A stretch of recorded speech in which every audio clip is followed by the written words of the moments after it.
반갑습니다. 이제 소개해 주신 대로 그라운드 C라는 단체의 대표로 있는 김성원 형제라고 합니다. 저는 그라운드 C는 뭐 하는 곳이냐면 특히 우리 이제 20대 청년들에게 역사, 철학, 또 이런 사상을 이제 교육하는 그런 단체입니다. 그런 단체를 맡고 있는 사람이자 또 국제 정세를 이렇게 몇 년간 주의 깊게 보고 또 이제 평론한 사람으로서 오늘 특별히 이 미국의 미래와 위기 이런 제목으로 좀 말씀을 좀 전할 텐데, 제가 이제 준비해 온 말씀이 이제 PPT 화면이 바로 지금 띄어져 있네요. 제가 준비해 온 말씀인데, 대저 하나님께로서 난 자마다 세상을 이기느니라. 세상을 이긴 이김은 이것이니 우리의 믿음이니라. 아멘. 이 말씀을 특별히 이제 왜 좀 가져오고 싶었냐면, 오늘 결론부터 좀 말씀드리자면, 앞으로 이제 흘러가는 시대는 조금 이제 무확실한, 조금 혼란스러운, 조금 예측 불가능한 그런 시대로 가지 않겠는가라는 그 결론을 좀 말씀드립니다. 그런 시대가 올 것이기 때문에 유일한 희망은 예수 그리스도시요, 또 마지막 희망은 그의 몸된 우리에게 맡겨진 이 사명이 더욱더 중요해지는 시대가 오지 않겠는가, 그런 이야기를 좀 말씀드리고자 합니다. 그런 측면에서 우리에게 든든한 힘이 된 대부분의 의견이 저 이제 말썽꾸러기 트럼프가 갖고 좀 젠틀하고 예측 가능한 조 바이든이라는 사람이 대통령이 됐고 그 행정부가 시작이 됐으니 이제 좀 원만하게 국제 정세가 풀리지 않겠느냐, 또 대북 정책도 좀 일관성 있게 조금 통일에 가깝게 풀리지 않겠는가, 그런 관점들이 좀 있습니다. 그게 좀 지배적인 것 같고요. 그래서 소위 말하는 좌파적이라는 사람들, 이게 이 북한 문제에 대해서 굉장히 온건한 생각을 갖고 있는 사람들도 핑크빛 미래를 꿈꾸고 있습니다. 조 바이든이라는 사람은 좀 굉장히 복잡하긴 한데, 이 사람이 강경하게 나갈 거다, 이제 그렇게 말은 하고 있지만 이제 좌파 쪽도 오랫동안 이쪽 분야를 연구해 왔기 때문에 저 사람을 조금만 더 구슬리면은 우리 빌 클린턴 정부 때 있었던 일이 뭐냐면은 말로는 강경하게 나갔는데 뒤로 가면서 힘이 빠져가지고 타협을 하고 대북 지원을 했었던 게 클린턴 정부의 성격입니다. 부시 정권도 다르지가 않아요. 그래서 그때 많이 활약을 했던 게 소위 말하는 김대중 노무현 정부의 역할이었죠. 그런 역할을 할 가능성이 큽니다. 제가 봤을 때 좌파 정부가 지금 유지가 되고 있고 앞으로도 유지가 된다면, 한편에서는 소위 말하는 우파라는 사람들은, 우리나라 논평가들은 좀 트럼프를 싫어하는 사람이 좀 많은 것 같아요. 제가 봤을 때.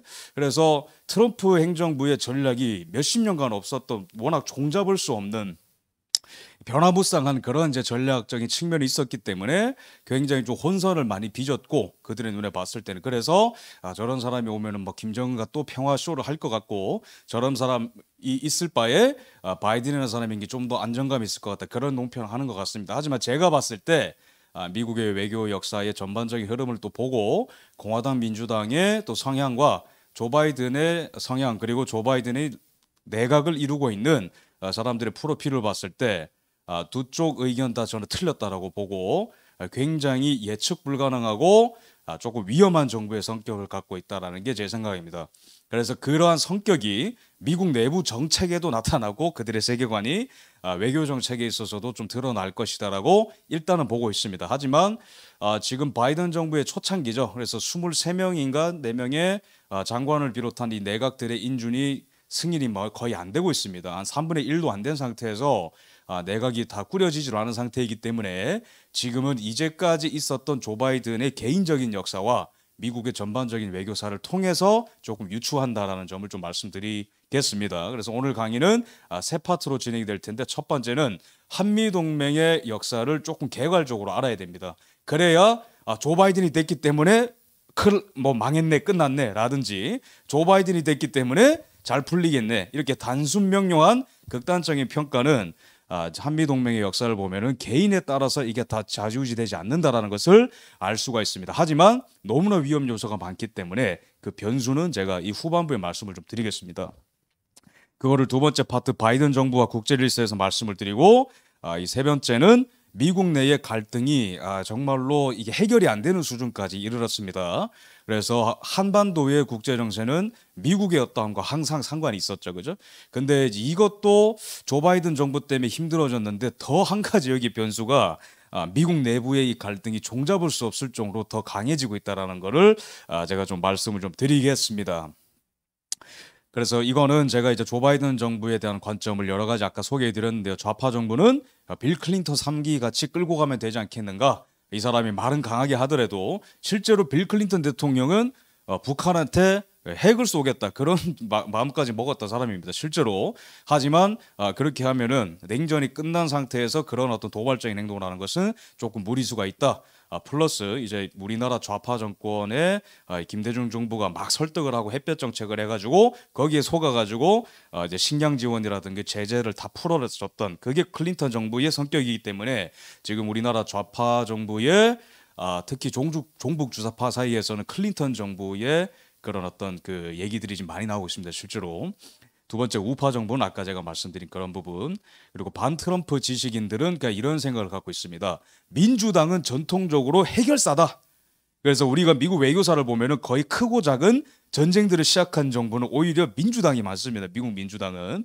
그렇기 때문에 그 향수를 갖고 있기 때문에 미국 민주당에 바이든이 왔기 때문에 중국이든 북한이든 막 세게 하지 않겠느냐. 뭐 김정은 혼내주고 더 강하게 하면은 북폭을 하고 뭐 그러지 않겠는가. 그런 이제 희망사항을 갖고 있고요. 그래서 또한 이 대한민국 우파 정권은 역대로 봤을 때 민주당과 궁합이 좋기 때문에 우리가 문재인 대통령 다음에 우파 정권이 나오면은 저 바이든 정부와 궁합이 좋지 않겠는가 그런 어떤 좀 생각을 하고 있습니다. 근데 제가 봤을 때 이제 그것도 조금 아닐 가능성이 크다라는 말씀을 좀 드리겠습니다. 여기 이제 오랫동안 통일을 위해서 기도해 오신 분들이 계신 곳이기 때문에 그 누구보다 저보다 더 잘 아시리라고 생각을 하는데 통일 문제는 남북만 원해서는 되진 않습니다. 냉혹한 현실은 중국 문제가 해결이 돼야 됩니다. 우리가 잠깐 역사 공부를 좀 해볼까요? 이 한반도가 중국이 어떻게 간섭 못하고 외세가 들어와서 이렇게 막 이렇게 있었던 적이 있습니다. 통일 한국은 아니지만 중국이라는 나라가 역사를 보면은 임진왜란 때 명나라가 왜 조선을 도와줬죠? 그렇죠. 일본이 여기에 지배 세력이 못 되게끔 임진왜란 때 명나라가 구원을 하러 왔습니다. 조선을. 또한 청일 전쟁 때 왜 청나라가 전쟁을 감수했죠? 일본 제국이 이 나라를 먹지 못하게끔 이렇게 왔습니다.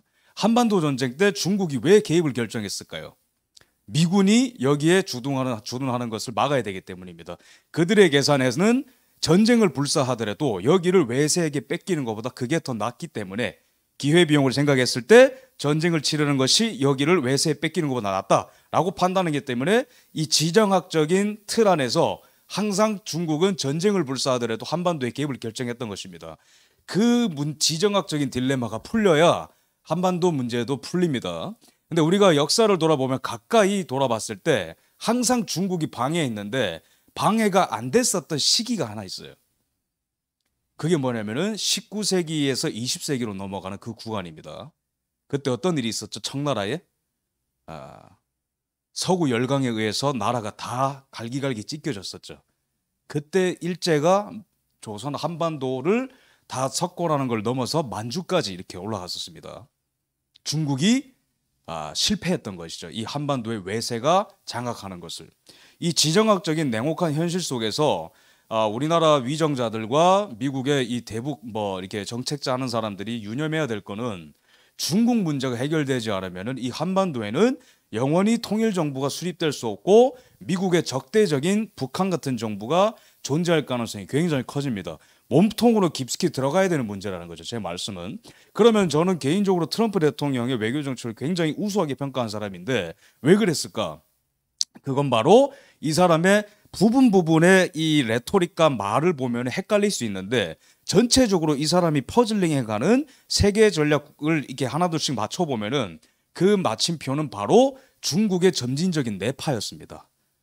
중국이 역사적으로 보면 항상 자기들끼리 싸우거나 찢어지고 외세에 의해서 정복당하고 그렇게 멸망하고 그게 바로 중국의 이 긴 역사인데 트럼프 정권이 그걸 아는지 모르겠는데 핵심적인 약점 하나는 제대로 잡았어요. 그건 바로 이승만 대통령도 꼬집었던 것인데 중국의 약점은 가장 취약점은 남중국해의 이 연안입니다. 바닷가를 해안을 봉쇄해버리면은 중국이란 나라는 전 세계랑 수교를 할 수 없고 수입과 수출을 못하면서 그냥 폭삭 주저앉게 됩니다.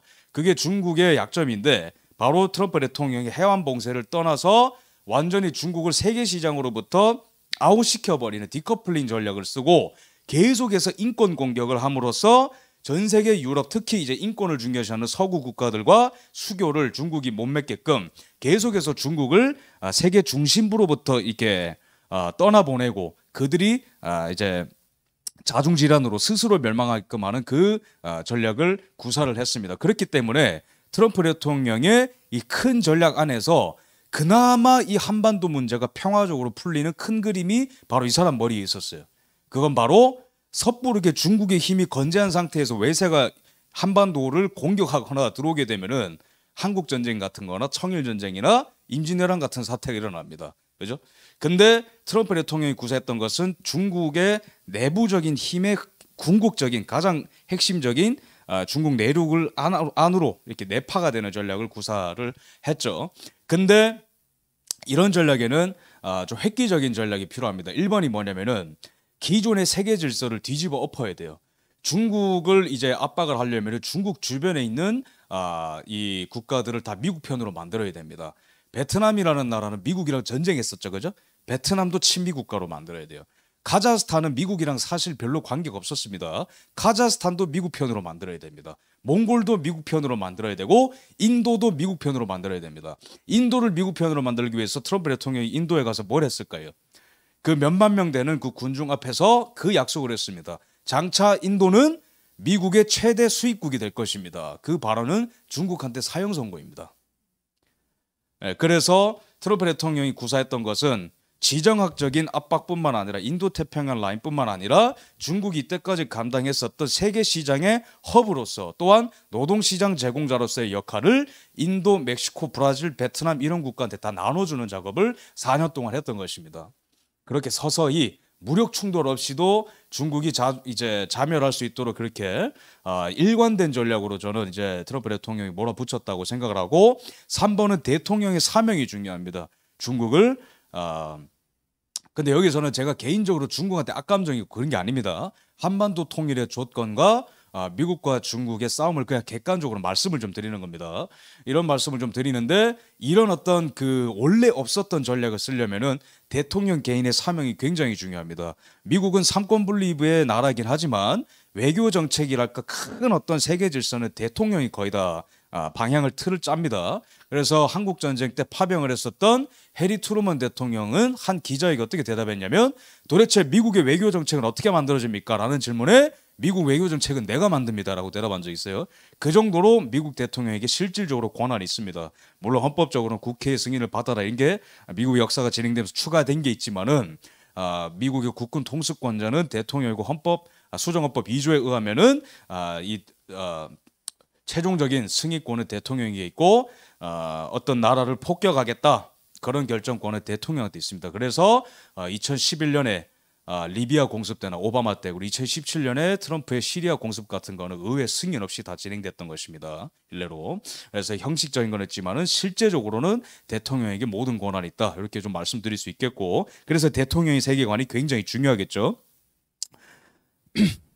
그래서 이런 부분을 좀 말씀을 좀 드리는데 바이든의 정권은 이런 거랑 조금 이제 완벽히 다르다고 할 수는 없지만은 불확실성이 좀 있는 이제 그 나라입니다. 그럼 중국은 왜 도대체 한반도에 이렇게 집착을 할까? 이유는 또 간단합니다. 지정학을 보면 간단한데 중국이라는 나라를 보면은 되게 커 보입니다.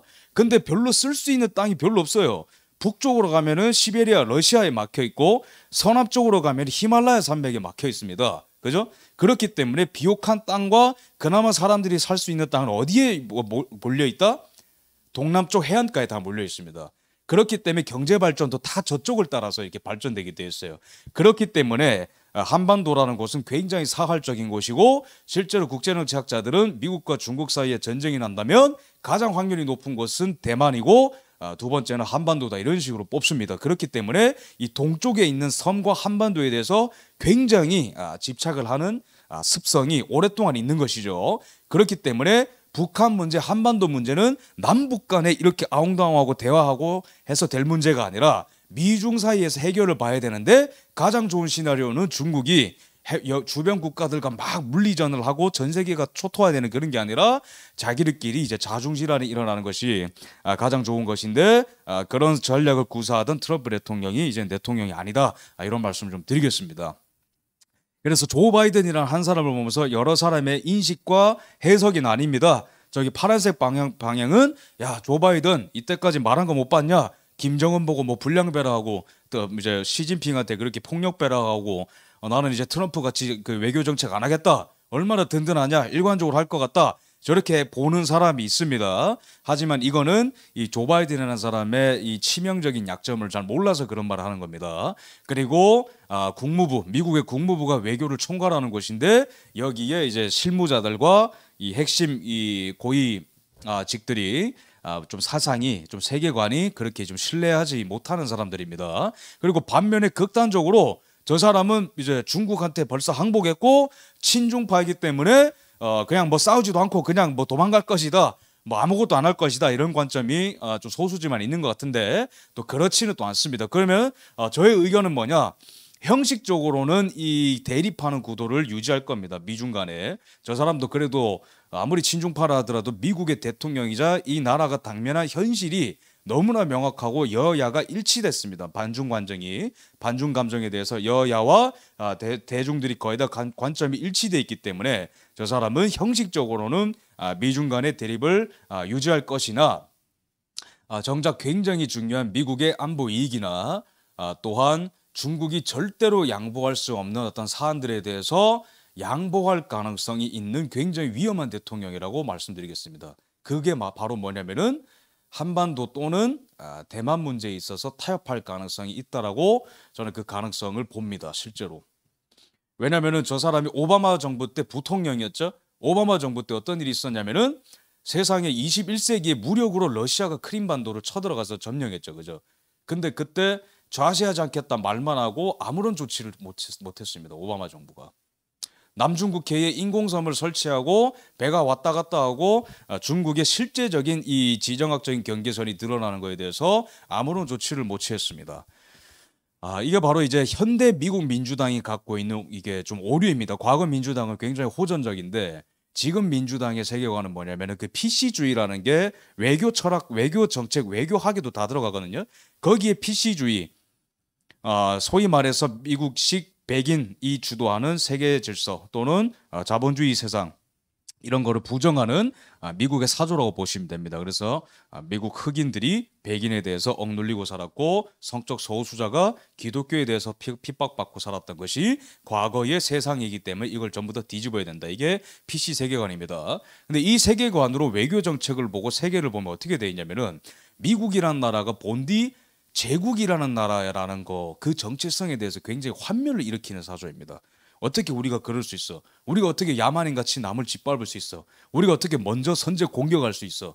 이런 식으로. 그래서 우리가 좀 더 양보하고 먼저 모범을 보이고 먼저 돈을 좀 쥐어주고 공격 태세를 거두면은 저 나라도 우리처럼 공격적인 모습을 취하지 않을 거야. 저런 세계관을 갖고 있는 게 현대민주당의 외교 패러다임입니다. 그런 세계관으로 세상을 보기 때문에 굉장히 아메리카 퍼스트나 어떤 땅을 절대 뺏지 마. 먼저 굉장히 강하게 나간다라든지 그런 행동을 하지 않는 정체성이 있는 거죠. 그래서 오바마 때 말로는 뭐 반중하겠다. 뭐 실제로 말은 몇 번 안 했지만요. 말로는 좌시하지 않겠다. 굉장히 횟수가 많습니다만은 실제적인 지정학적인 이익을 많이 양보했습니다. 미국이 그때.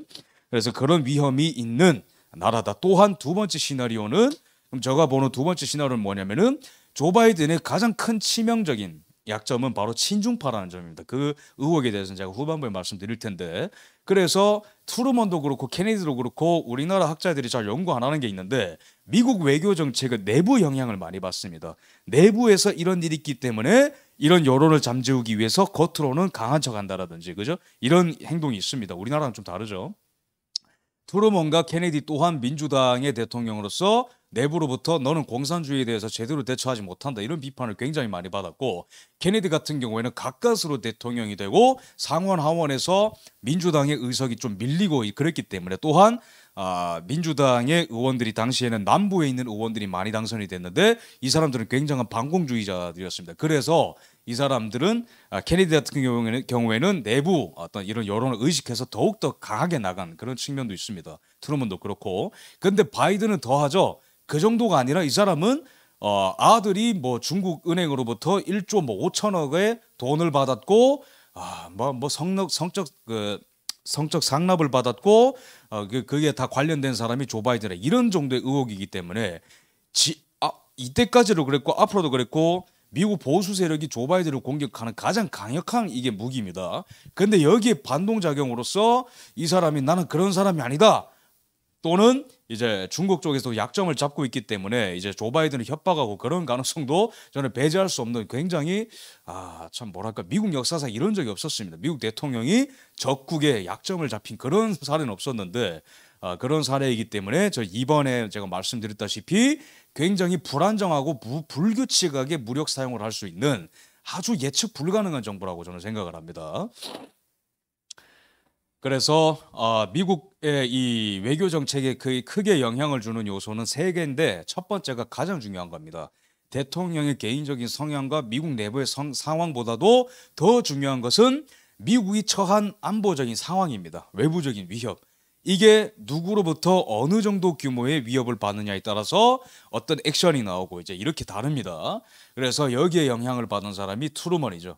그래서 트루먼이라는 사람은 물론 개인적인 성향도 있지만은 루즈벨트라는 사람은 이제 소련과 하나가 되자 친하게 지내자 그래서 한국 같은 경우에도 신탁 통치하자 이런 사람이었습니다. 근데 트루먼이 루즈벨트가 갑자기 사망한 다음에 부통령으로서 있다가 대통령이 됐습니다. 트루먼이. 근데 눈을 뜨고 국제 질서를 가만히 보니까 전 세계가 이제 공산화가 막 되고 있고 스탈린을 이제 못 믿겠는 거죠. 그래서 트루먼 독트린이라는 게 나오는 겁니다. 외부 상황이 있기 때문에 여기에 대응하는. 케네디 같은 존재는 왜 그랬을까요? 내부적인 비판도 있었지만 케네디 때는 이제 중국도 공산화가 되고 베트남도 공산화가 되고 쿠바도 공산화가 되고 쿠바는 실제로 위치가 플로리다 여기 바로 밑에 있습니다. 미국 바로 밑에 있는 것이 쿠바이기 때문에 야 우리나라 바로 밑에 어떻게 저런 빨간 국가가 있을 수 있냐. 그래서 트루먼 때보다 오히려 더 공산화가 전 세계적으로 진행됐기 때문에 케네디가 그런 명언을 남기죠. 나는 전 세계 어디든 가서 미국을 위해서 싸울 것이다. 그래서 베트남 전쟁도 케네디 때 이렇게 참전 결정이 일어나고 그런 이제 일들이 있었습니다. 그래서 외부적인 이런 상황을 이제 인식을 해야 된다. 두 번째 국내 상황 아이젠하워나 트루먼 같은 경우에는 한국 전쟁 이 후반 때 굉장히 강하게 휴전 협정에 집착을 했죠. 아이젠하워도 휴전 협정에 집착을 했습니다. 그냥 단순히 싸우기 싫어서 그랬을까요? 아닙니다. 미국 내에서 한국 전쟁을 지지하는 국내 여론이 바닥을 쳤기 때문에 그런 거예요. 그만하자.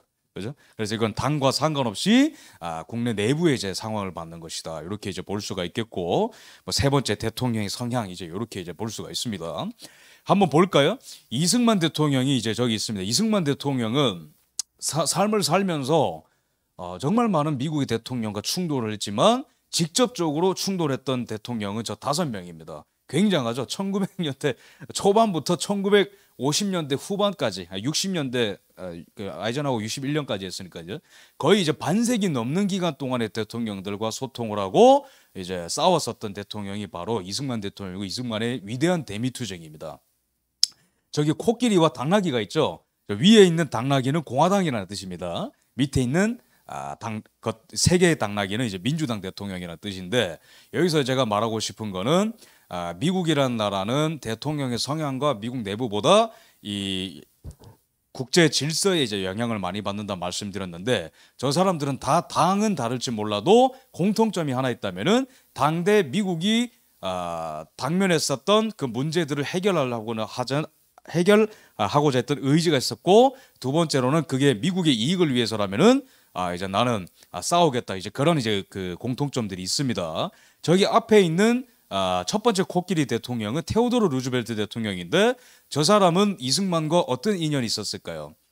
청년 이승만이 이 조선이 망해가던 시기에 고종의 밀사로서 미국에 갔습니다. 미국에 갔는데 우리 조선을 좀 살려주십시오. 조미 수호조약에 따르면은 미국이 우리나라를 제3국의 위협으로부터 보호해줘야 되는 의무가 있지 않습니까? 얘기했는데 표면적으로는 국무부와 얘기를 해보겠다 하고 이제 씩 웃었습니다. 테오도르 루즈벨트 대통령이.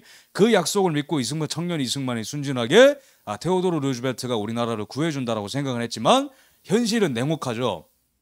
뒤에서는 일본의 조선의 병합을 승인했던 게 바로 저 대통령입니다. 왜 그랬을까요?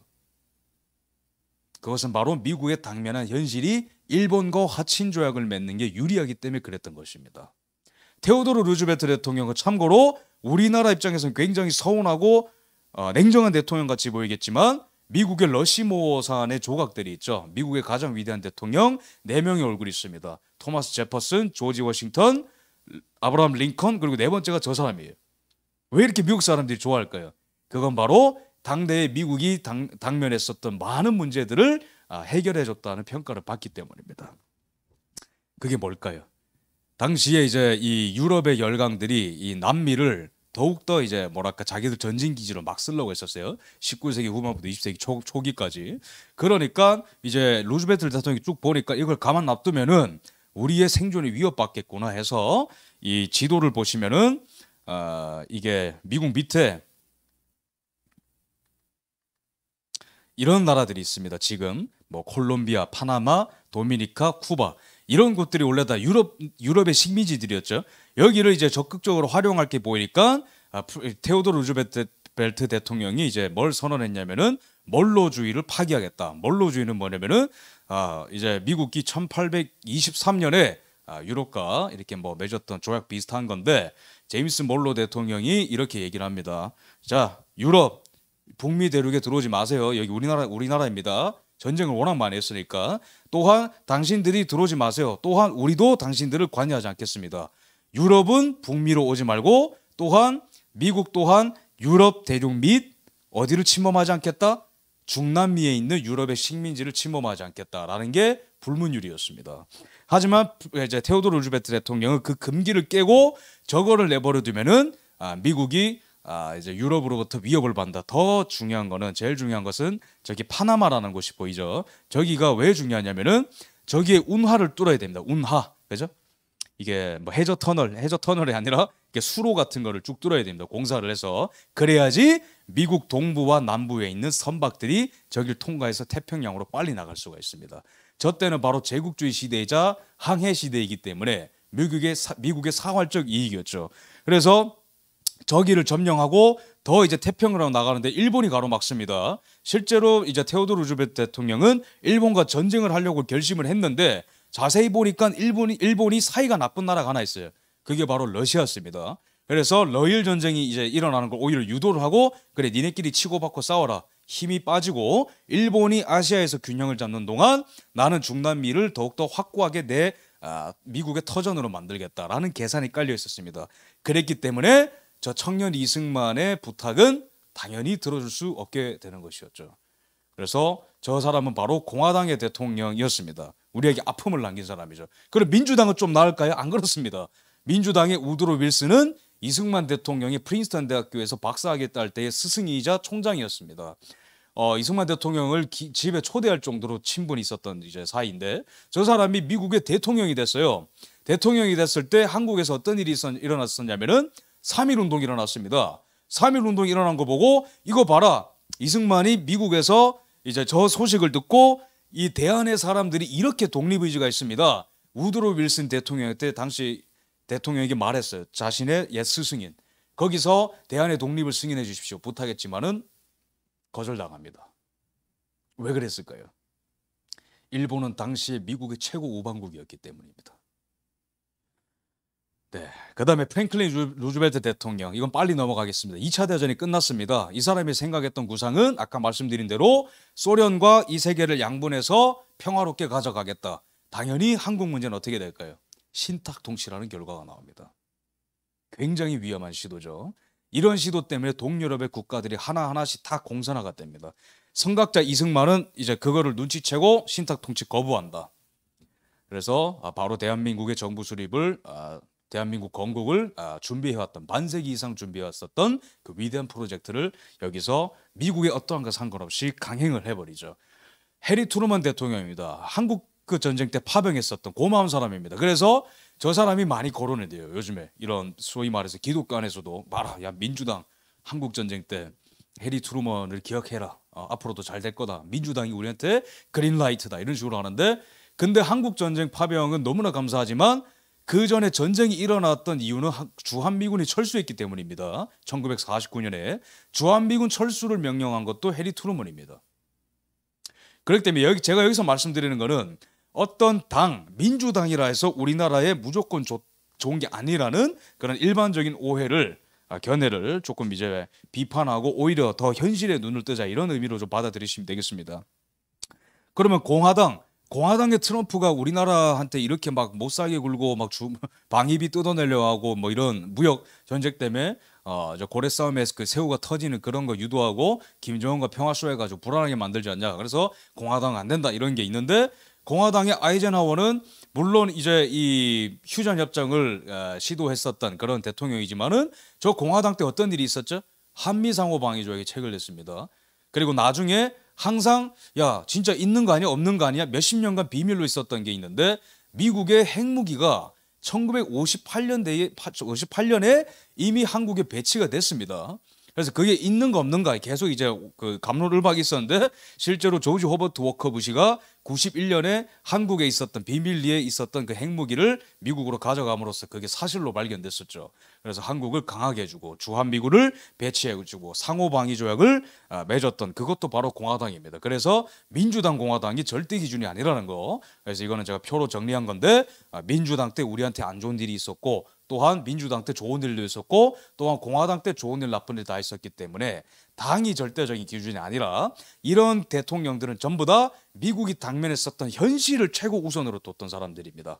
그렇기 때문에 조 바이든이라는 사람도 이 사람이 벗어날 수 없는 그런 기본적인 틀이 있어요. 대통령으로서 해야 되는 그런 틀은 있다라는 걸 좀 말씀드립니다.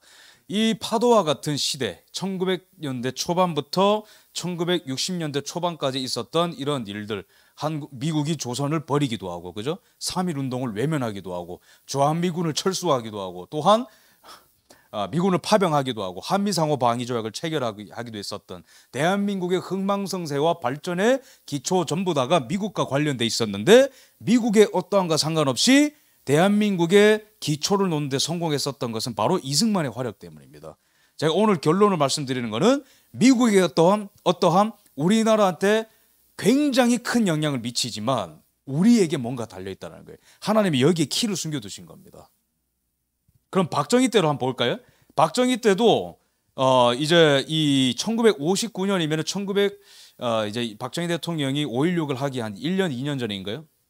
어쨌든 국제안보가 이렇게 막 빨갛게 됩니다. 쿠바, 베트남 막 빨갛게 돼요. 그래서 케네디라는 사람이 이렇게 막 고민이 심해집니다. 야, 이거 뭐 그 소련뿐만 아니라 왜 이렇게 소련의 새끼들이 이렇게 많냐, 전 세계에. 놀래가지고 이거 어떻게 해봐야겠다. 근데 우리랑 좀 이렇게 동맹이 돼가지고 같이 싸워볼 만한 사람들이 없는 거예요. 자원하는 사람들이.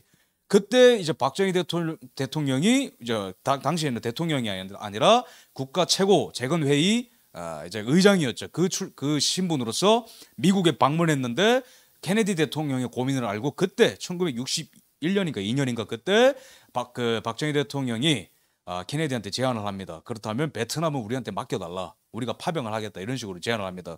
그래서 린든 존스 때 베트남전이 더 확대가 됩니다. 박정희 대통령이 굉장히 이제 애를 먹고 있었어요. 막 뭐 여기저기서 돈 빌려달라는데 막 거절당하고, 그죠? 사실 케네디 대통령한테는 돈 빌리러 갔다가 그게 거절됐었고, 또한 독일에 갔을 때 에르하르트 총리한테는 어떻게 얘기했습니까? 각하, 군인은 거짓말하지 모릅니다. 돈 좀 빌려주십시오. 하면서 울었던 게 박정희 대통령입니다.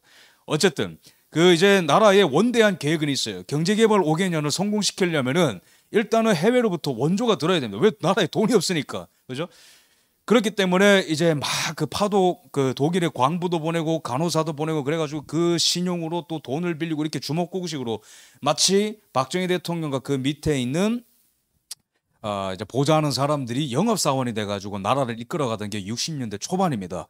그때 이제 베트남 전쟁이 커지게 되면서 그 전쟁을 기회로 활용했던 것이 또 박정희 대통령입니다. 다른 나라 사람들은 다른 나라 이제 이 제3세계의 지도자들은 그거를 기회로 활용 못했어요. 뭐 전쟁 나나보다 이렇게 이제 잠들어 있었죠. 근데 박정희 대통령은 그렇게 또 하고 거기서 또 이제 수많은 돈을 또 벌어들이고 또 일본과 관계를 정상화함으로써 또 이제 일본의 외환 보유액의 거의 70%에 달하는 그 엄청나게 큰 그 이제 달러를 수급해 옵니다. 그 돈으로 이제 또 경부고속도로라든지 소양강 댐이라든지 그리고 현대중공업 이제 울산에 있는 거 이제 그런 것들을 다 이제 건설하는 거죠. 어떤 이 국제 질서가 파도처럼 이제 일렁이던 이때에도 대한민국의 지도자가 끼어 있었을 때는 국민들이 끼어 있었을 때는 그런 파도 같은 때에도 잘 넘어갔어요. 근데 가장 큰 위기가 바로 닉슨 때입니다. 공화당 때. 그래서 공화당의 닉슨이 이제 어떤 위기를 맞았냐면은 이것도 미국 내부를 봐야 됩니다. 그래서 저 사람이 그냥 막 갑자기 심심해가지고 이상한 정책을 갖고 나오는 게 아니에요. 미국에 어떤 일이 있었냐면 린든 존스 때가 60년대 중반에서 후반 때죠. 미국의 60년대 어떤 일이 있었냐면 소위 말하는 68혁명이라는 게 일어납니다. 미국의 대학생들이 모든 억압하는 것들을 금지하라 이러면서 기존의 남성 중심적인 가정은 해체돼야 되고 그리고 백인 중심적인 이런 기득권은 해체돼야 되고 그리고 여성들의 선택권이 우선이기 때문에 낙태도 마음껏 할 수 있어야 된다. 이 소위 말하는 자유가 아니라 방종이 이제 넘치는 그런 시대가 바로 미국 60년대였습니다. 자연히 미국이 치르던 모든 전쟁들도 반대하면서 나와서 베트남 전쟁을 반대하던 이런 물결이 린든 존스 때 있었던 것이죠. 그래서 리차드 닉슨이라는 사람이 당선됐을 때는 미국에 이거는 거의 대세적인 이제 이 목소리였기 때문에 전쟁 그만하자 이런 것들이 그래서 권위적인 척하기 싫다. 나는 조금 따뜻한 보수다 이런 사람이 닉슨이었습니다. 그래서 나는 베트남 전쟁 끝내겠다. 이 선언을 해버린 거죠. 근데 현실적으로는 소련이라는 존재가 건재하기 때문에 이 베트남에서 그냥 일방적으로 빠질 수는 없고 기브 앤 테이크 전략으로서 베트남에서 빠질 테니까 또 하나의 동맹을 추가해서 소련을 견제하고 싶은 거예요. 그게 바로 중국입니다. 여기서부터 미국이 단추를 잘못 깨기 시작했어요. 어쨌든 이런 일이 일어났는데 이 박정희 대통령은 닉슨이 이제 주한미군 철수를 당시에 이제 제가 숫자가 갑자기 기억이 안 나는데 전부 다는 못하고 한 4분의 1 정도를 이제 상의도 없이 그냥 해버립니다. 그래서 이제 이 국동아시아의 안보가 이제 막 흔들리기 시작하고 키신저가 이제 베트남에 가가지고 이제 이 베트남과 평화 협정을 맺고 막 그럽니다. 그래서 뭐가 잘못되는지 예상도 못하고 한국에 와가지고 김종필 전 총리와 또 이 박정희 대통령을 면담합니다. 키신저 당시의 국가안보 보좌관이. 그래서 자기가 베트남과 휴전 협정 맺은 거를 잘한 식으로 얘기를 하는 거예요. 이제 휴전 협정을 맺게 됐고 그들의 안보는 그들이 스스로 할 겁니다. 그리고 설령 공산화가 안 되게 우리가 전투기와 헬기와 이런 이제 탱크를 지원할 것이기 때문에 걱정하지 마시오. 박정희 대통령한테 이렇게 얘기합니다. 박정희 대통령이 그 얘기를 듣고 뭐라 했을까요? 그러냐? 그럼 우리도 주한미군 나가고 그냥 헬기랑 전투기만 주십시오. 했을 거 아닙니다. 키신저한테 이렇게 얘기했어요. 당신 때문에 베트남이 이제 끝날 거라고. 실제로 2년 뒤에 베트남이 패망합니다. 지도자가 깨어 있으니까 미국과 세계 질서가 우리의 바람과 역행하더라도 이 나라가 계속 버티는 거예요. 그 원리를 보셔야 됩니다. 지미 카터 때를 가봅시다. 공화당 민주당 가리는 게 아니에요. 이때도 똑같아요. 70년대 후반까지만 하더라도 계속 미국에는 이런 좌파적인 전쟁 그만하고 막 다 해체시켜라. 경찰도 집에 가고 군인도 집에 가고 그런 거기 때문에 카터가 어떻게 대통령이 될 수 있었을까요? 인권 외교라는 기상천외한 전략을 끌고 납니다. 나는 외교를 할 때 인권을 최우선으로 하겠다. 그래서 인권을 이렇게 탄압하는 국가들과 동맹도 끊어버릴 것이고 어쨌든 이런 이제 얘기를 막 합니다. 근데 웃긴 게 북한의 인권 탄압은 얘기 안 하면서 박정희의 인권 탄압만 이제 꽂혀가지고 계속 비판하는 거예요. 그래서 박정희 대통령과 막 싸우고 주한미군 철수하겠다 했는데 미국의 제도가 그걸 막아버린 거예요. 미국의 제도 상하원과 미국의 장군들이 그거 하면 절대 안 된다 해가지고 막혀버린 케이스입니다. 어쨌든 이런 일들이 일어나는데 이런 경랑의 시대, 막 베트남전이 일어나고 돈이 한 푼 없어가지고 대통령이 영업사원처럼 눈물을 흘리면서 돈 빌리러 다니고 그러면서 국가의 기간산업과 기초산업이 이제 막 일어나던 때 그리고 닉슨 때부터 해가지고 10년 동안 안보 위기가 왔을 때 또 하는 어떤 위기를 타개하고자 또 유신헌법을 통해 가지고 유신헌법은 독재법이 아니라 국민들한테 투표 붙였던 법입니다. 그래서 이제 당시에 국민의 92% 정도가 투표를 했는데 그 중에 90% 넘는 사람이 다 찬성을 했을 정도로 압도적인 지지를 받았습니다. 왜? 이 나라가 해외 세계 정세뿐만 아니라 대통령 목 따겠다고 막 그 청와대 뒤에서 김신주 일당이 내려오고 그죠? 그리고 북한과 남한을 잇는 땅굴이 그때 처음 발견됐습니다. 70년대 초반에. 그래서 땅굴이 막 발견되고 그리고 대학생들은 데모해가지고 평화협정 맺자 그러고 김대중과 김영삼의 야당 지도자들은 그 대기업에 그 배를 갈라가지고 이익을 노동자들과 공유하자 그런 얘기하고 있고요. 평화협정 맺자 이런 상황 속에서 이제 그런 국가 위기 상황을 넘어가고자 그런 위대한 용단이 있었던 것이죠. 그런 일들이 있었기 때문에 박정희 대통령 때 이런 일들이 이제 가능하게 됐던 것입니다. 대한민국을 먹여 살리는 산업들이 살찌우게 되고 또 기강이 잡히고 그죠? 대한민국의 어떻게 보면 골든 타임이라 할 수 있는 시기가 오히려 이제 미국이 흔들리고 막 세계가 흔들릴 때 이 나라가 이런 일을 이제 할 수 있었다라는 거. 그리고 이제 오늘 시간이 제가 한 12시 10분까지 강의를 할 수 있기 때문에 이런 원론적인 얘기는 또 빠르게 넘어가겠습니다. 그래서 이제 제가 대통령의 어떤 뭐랄까 결정과 세계관이 미국이 세계 질서에 영향을 미친다. 하지만 미국이 당면한 현실이 가장 지배적인 요소다라고 말씀드렸는데 이거는 20세기, 19세기뿐만 아니라 미국이 건국할 때 초창기도 다 똑같습니다. 그래서 토마스 제퍼슨이라는 초창기의 3대 대통령도 똑같아요. 이 사람은 이제 미시시피 강이라는 게 있습니다. 미국에 이게 미국의 젖줄 같은 것이죠. 근데 젖줄이자 동시에 저기를 이제 항구를 먹어버리면은 미국이 나가지도 못하고 미국의 영국이나 프랑스가 굉장히 효과적으로 미국을 제압할 수 있습니다. 지정학적으로 굉장히 중요한 것이죠. 그래서 저곳을 이제 프랑스가 기웃거리니까 이제 제퍼슨이 절대 안 된다 해서 이제 저기를 이제 막아버리고 점령한 사건이 있었습니다. 근데 저때 한 말이 뭐냐면은 이번에 행정부는 국가에 큰 이익이 되는 호기를 포착해 초헌법적인 행동을 취했습니다. 초헌법적인 결단을 했다는 거죠. 그러니까 의사도 안 묻고 그냥 제퍼슨이 저렇게 했다는 거예요. 왜? 이 나라에 중요하기 때문에 사활적인 이익이기 때문에 저런 결단을 했다는 것입니다. 또 볼까요? 아까 제가 말한 이제 이 사람도 똑같은 말을 합니다. 법률과 헌법에 얽매이지 않겠다. 대통령한테 이걸 할 권한이 있다. 그건 바로 지정학적 위협이 있었기 때문에 대통령이 그렇게 결단을 한 것입니다. 똑같습니다. 트루먼도 똑같아요. 그냥 자기 앞에 있는 공산화의 확산이 있기 때문에 트루먼 독트린을 하고 소련과 관계를 이제 단절하고 소련을 전 세계적으로 압박하는 봉쇄 전략을 선택했던 것이고 저기 밑에 있는 트럼프 대통령도 똑같아요. 사람들이 이제 그런 경향이 있습니다. 미국 외교사를 보면은 미국의 획기적인 외교 전략을 갖고 나오는 몇 명 대통령이 있어요. 보면 역사적으로. 근데 그 사람들 초창기에 다 욕먹습니다. 왠 줄 아세요? 듣도 보도 못한 걸 갖고 왔기 때문에. 트럼프 대통령도 똑같아요. 저 사람이 유별나거나 저 사람이 물론 중국한테 악감정이 있지만은 세계를 뒤집어 엎기 위해서 그런 게 아니라 저 사람이 직면하고 보니까 미국이 당면한 질서가 야 내가 이건 개혁을 안 하고서는 안 되는 그런 현실이구나 라는 걸 눈 떴기 때문에 그런 겁니다. 그래서 조지 프리드먼이라고 하는 미국의 유명한 지정학자는 딱 이렇게 얘기를 하는 거죠. 그래서 트루먼과 똑같이 봉쇄 전략을 트럼프가 쓰는 이유는 그가 당면한 현실들이 그 둘이 당면한 현실들이 너무나 유사하기 때문이다.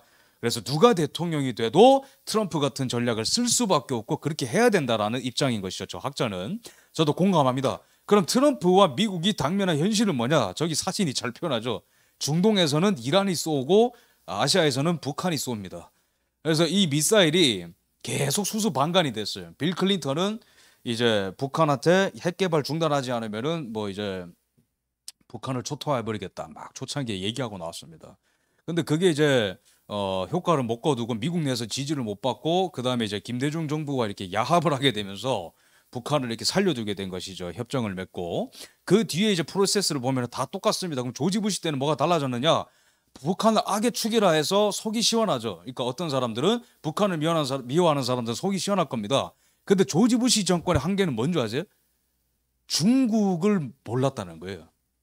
그래서 근본적인 문제가 해결이 안 되는 겁니다. 그래서 원론적인 뭐 육자회담 막 이런 걸 하는데 근본적으로 북한한테 실제적으로 먹을 거와 금융, 석유, 석탄 이런 걸 제공해 주는 데가 어디죠? 중국입니다. 그 차단을 못했기 때문에 북한이 계속 생명이 연장되고 계속 미사일 핵 개발을 합니다. 저기 오른쪽에 있는 지도가 뭐냐면은 북한의 이 미사일 사정거리가 계속 자라나는 거예요. 화성 14, 화성 15 개발할수록 시대가 지날수록 미국의 민주주의의 약점이 뭔지 아세요? 대통령의 임기가 4년밖에 안 된다는 거예요. 그러면 정책이 일관성이 아니라 그냥 내 임기 내에 큰일이 안 나면 되는 거예요. 그게 바로 냉전 이후부터 지금까지 세계 질서의 딜레마입니다. 누구도 해결 안 하는 거예요. 그냥 내 다음 사람이 해결하겠지. 그러다가 이란의 핵도 거의 완성이 되고 북한도 미국 본토를 타격할 수 있는 저 ICBM이 완성이 되고 이게 바로 트럼프가 당면한 현실입니다. 가장 심각한 것은 바로 중국이겠죠. 근데 이제 일찌감치 중국의 전문가들은 중국의 약점을 알고 있었습니다. 기 소르망이라고 하는 제가 좋아하는 프랑스 학자가 있는데 이분은 독특하게 막 싱크탱크에 앉아가지고 중국을 분석한 사람이 아닙니다. 이 사람은 2000년대 초반에 어떤 행동을 했냐면 중국 전역을 여행을 했어요. 중국 전역을 여행하면서 중국 민초들의 얘기를 다 들어봤습니다. 중국에 어떤 다양한 사람들이 있고 어떤 고민하는 사람들이 있고 중국 제도에 어떤 허점이 있고 그런 것들을 쭉 이제 수기로 이제 썼던 사람이에요. 이 사람의 책에 보면은 이 중국의 약점이 나와 있습니다. 참고로 이승만 대통령도 저거랑 똑같은 얘기를 1954년 미국 상하원 합동회의에서 했어요. 중국을 과대평가하지 마라. 중국이란 나라는 해상 봉쇄하면 끝나는 나라다. 중국의 북한의 공산주의자들이 여전히 건재하는 한 그 체제 안에서 노예같이 사는 사람들을 우리가 자유인으로 만들 수가 없다. 우리는 그 이제 사명을 감당해야 된다. 그런 말을 했습니다. 참고로 어쨌든 전문가들과 중국의 실제를 꿰뚫어 보는 사람들은 저 관점이 있어요. 저 사람의 말은 뭐죠? 중국이 하고 있는 수출의 60%가 외국 기업에 이루어진다. 공산당의 생존 여부는 당이 외국 결정권자들과 유지하고 있는 특별한 관계에 종속되어 있다. 제가 봤을 때 그 어떤 중국 전문가보다 중국의 약점을 제일 잘하고 있는 사람이 저 사람입니다. 그래서 트럼프 정부도 이제 대중 전문가들이 많기 때문에 저런 전략을 실제로 구사를 했습니다. 중국의 해안을 봉쇄시키고 남중국해의 이 군사 이 경쟁을 더욱더 이제 유발하는 그런 전략을 썼었죠. 그래서 이제 저렇게 뭐 인도와 호주와 또 뭐 일본과 이렇게 협력을 해서 중국을 압박하는 그런 작전을 썼는데 대한민국도 이제 들어오라고 정말로 많은 손짓을 보냈습니다. 4년 동안 계속 같이 하자. 인도 태평양 작전 같이 하자 했는데 단 한 번도 응답을 한 적이 없죠. 이 정권은. 그래서 이제 요렇게 이제 말씀을 좀 드리고 이거는 뭐 제가 아까 말씀드린 건데 이 뭐랄까요? 그렇습니다. 이렇게 기독교인들은 잘 압니다. 그러니까 평화라는 게 다 가짜라는 걸 알아요. 왜죠? 궁극적인 평화는 예수 그리스도밖에 없기 때문에 인간이 평화 말하는 거에 대해서 뭔가 의심을 하는 게 기독교인들의 기본적인 습성입니다. 어떻게 유토피아가 가능한데 어떻게 궁극적인 평강이 가능한데 인간은 먹어도 배고프고 인간은 마셔도 목마른 존재인데 그런 존재들끼리 모여서 어떻게 궁극적인 평화가 가능할까? 이런 가짜 평화 세계 질서에 대해서 의심이 있는 게 기독교인들입니다. 근데 미국이란 나라가 80년대 후반, 91년에 소련이 궁극적으로 붕괴하고 너무 평화에 취해버렸어요. 끝났다. 끝. 이제 끝. 적수는 없다. 미국한테. 독일도 무너졌고 일본도 무너졌고 소련도 무너졌고 이제 남은 것은 미국이 어떻게 세계를 경영하고 관리할까? 그 고민이 시작된 게 바로 90년대 초반에 조지 허버트 워커 부시입니다. 그래서 이 사람이 북한에 대해서 어떤 조치를 취했는가? 이제 평화가 갔으니까 대립은 없다. 그래서 남한에서 그 비밀리에 있었던 핵무기도 빼내간 게 바로 이제 조지 허버트 워커 부시고 이제 새로운 세계 질서가 왔다. 뉴 월드 오더가 왔다라고 공식적으로 딱 선언을 했습니다. 이 사람이 대통령으로서. 그건 바로 이제는 전 세계 미국에 도전할 도전국은 없으니 전 세계는 미국의 모델을 따르시오. 그건 바로 미국식 민주주의를 하고 모든 나라가 민주주의가 되면은 전 세계는 평화롭게 될 것입니다. 기독교인으로서는 절대로 받아들일 수 없는 가설입니다. 왜죠? 모든 나라가 민주주의가 오면은 전쟁이 이제 없어진다? 아닙니다. 저희가 지독하게 의심하는 게 있죠. 인간 본성입니다. 인간 본성은 절대로 변하지가 않아요. 인간 본성과 이 세상의 지정학은 절대로 변하지 않습니다. 그게 바로 인류가 끊임없이 전쟁을 한 이제 그 이유죠. 하지만 미국이 순진하게도 그 구상을 그리는 순간 북한과 중국과 이란이라고 하는 존재는 그 미국의 그 평화 모드에 적응을 하게 됐어요. 적응을 하고 그들만의 생존 방식을 꾸며내게 됩니다. 빌 클린턴이라는 사람이 대통령이 됐습니다. 미국 웃긴 게 대통령이 되면은 전임 대통령의 정책을 다 비판하죠. 그죠? 빌 클린턴이 조지 허버트 워커 부시를 비판할 때 뭐라고 했는지 아세요? 중국에 대해서 너무 무르다. 북한에 대해서 너무 무르다. 이런 식으로 당선이 됐습니다. 조지 허버트 워커 부시는 실제로 중국에서 1989년에 천안문 사태가 일어났을 때 중국의 민주화를 요구하는 그 운동이죠. 그때 이제 그런 운동이 일어났을 때 서구의 지도자들이 많이 욕했어요. 중국 그러면 안 된다. 근데 허버트 워커 부시는 그거를 비호해 줬습니다. 왜? 세계가 이제는 평화롭게 될 거니까 괜히 싸우지 말라는 거죠. 그래서 중국의 이 천안문 사태의 비극은 장차 민주주의를 이룰 중국의 그 장밋빛 미래에 이제 사라져서 없어질 것이다 하면서 중국을 굉장히 우호적으로 바라봅니다. 빌 클린턴이 그런 그 전임 대통령을 비판하면서 당선이 됐어요. 이 사람 뭐가 다를까요? 아닙니다. 대통령 임기 이 사람이 이제 재선에 성공했기 때문에 8년인데 초반에는 막 북한한테 욕도 하고 그랬는데 말씀드렸다시피 저 김대중 대통령과 엮여가지고 이제 잘못된 북한 정책을 이제 만들어냅니다. 시초. 두 번째, 노무현 대통령이 이제 당선이 됩니다. 그 다음에 이제 조지 W 부시, 그러니까 아들 부시죠. 저 사람이 이제 당선이 됐는데 저 사람 때는 이제 9.11이 터져가지고 모든 관심이 다 중동으로 가버렸어요. 중동으로 가버리고 거기에 엮여가지고 자 이라크에 대량 살상 무기가 있다 하고 들어갔는데 이제 나중에 밝혀진 거지만 WMD 대량 살상 무기가 없었죠 실제로. 근데 여기에 또 무기를 제공한 게 북한이다 이러면서 이제 북한을 이제 악의 제국의 이제 한 축이다 이러면서 비판하면서 나섰지만 실제적으로 북한의 실상을 잘 몰랐던 것이죠. 저 나라는 뭐 대화를 한다든지 아니면 제재를 한다든지 이건 다 대화는 절대 안 통하고 제재를 하더라도 미국 차원에서 제재를 하면 그게 될 줄 알았는데 실제로 그 음지에서는 어떤 나라가 저 나라를 먹여 살려줬어요? 중국입니다. 그리고 중국은 은근히 자기 본체를 미국이 보는 게 아니라 북한이라는 존재가 도발 대행업을 해줌으로써 미국의 시선이 북한한테 꽂히는 걸 즐겼어요. 그게 중국의 전략입니다. 굉장히 머리 회전이 빠른 민족이에요. 중국은. 왜? 너무 많이 찢어져서 전쟁해 봤기 때문에 생존 전략을 기가 막히게 포착합니다. 그래서 여기까지 하더라도 여기까지 이제 냉전 이후의 대통령들은 순진하게도 중국의 본체에는 시선이 안 가고 계속 딴 데로 왔다 갔다 하는 거예요. 실제적인 전략은 안 나오고. 그래서 빌 클린턴이 그렇게 막 북한을 욕했지만 임기 후반에는 저렇게 또 북한의 장성을 또 불러서 면담하고 이건 뭘까요? 뉴욕의 필하모니 이제 음악단이 공연을 했는데 저 공연한 장소가 어딜까요? 평양입니다. 근데 저 때가 누구 정부 때다? 부시 정부 때입니다. 예. 레임덕이 오니까 저런 거 하는 거예요. 레임덕이 오니까 저런 거 하는 겁니다. 비판받기 싫어가지고. 역으로 또 이제는 한국에 우파 정권이 들어섰습니다. 이명박 박근혜 정부 때가 이제 생겼는데 저 정부는 안보만큼은 정말로 이렇게 저는 뭐 90점 이상을 주고 싶을 정도로 잘했다고 보는데 여기에 문제가 생긴 게 또 오바마 정부로 또 바뀌었죠. 오바마 정부의 정책 기조는 세계 질서의 기조는 leading from behind입니다. 뒤에서부터 이제 그 뭐 이끈다 뭐 이런 뜻인데 저게 뭐냐면 제가 아까 말씀드린 미국이라는 존재가 이렇게 저렇게 해라 명령하는 게 아니라 미국이라는 나라가 먼저 이 공격 모드를 이 양보 모드로 바꾸고 협정을 체결하고 먼저 좀 조약을 체결한 다음에 이렇게 달러와 여러 가지 제재를 풀어주고 이러면은 의도가 변하면은 저 사람도 변할 것이다.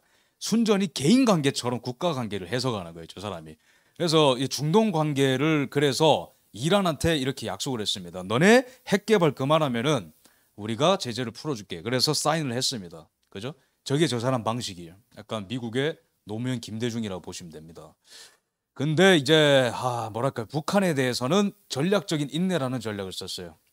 처음에는 김정일과 대화하겠다 하다가 이제 그 김정일이 뭐 이제 미사일 실험하고 이러니까 오바마가 저런 불량배랑은 아예 상종도 안 하겠다. 그게 전략적 인내입니다. 그래서 완전히 무시를 해버리고 제재만 계속합니다.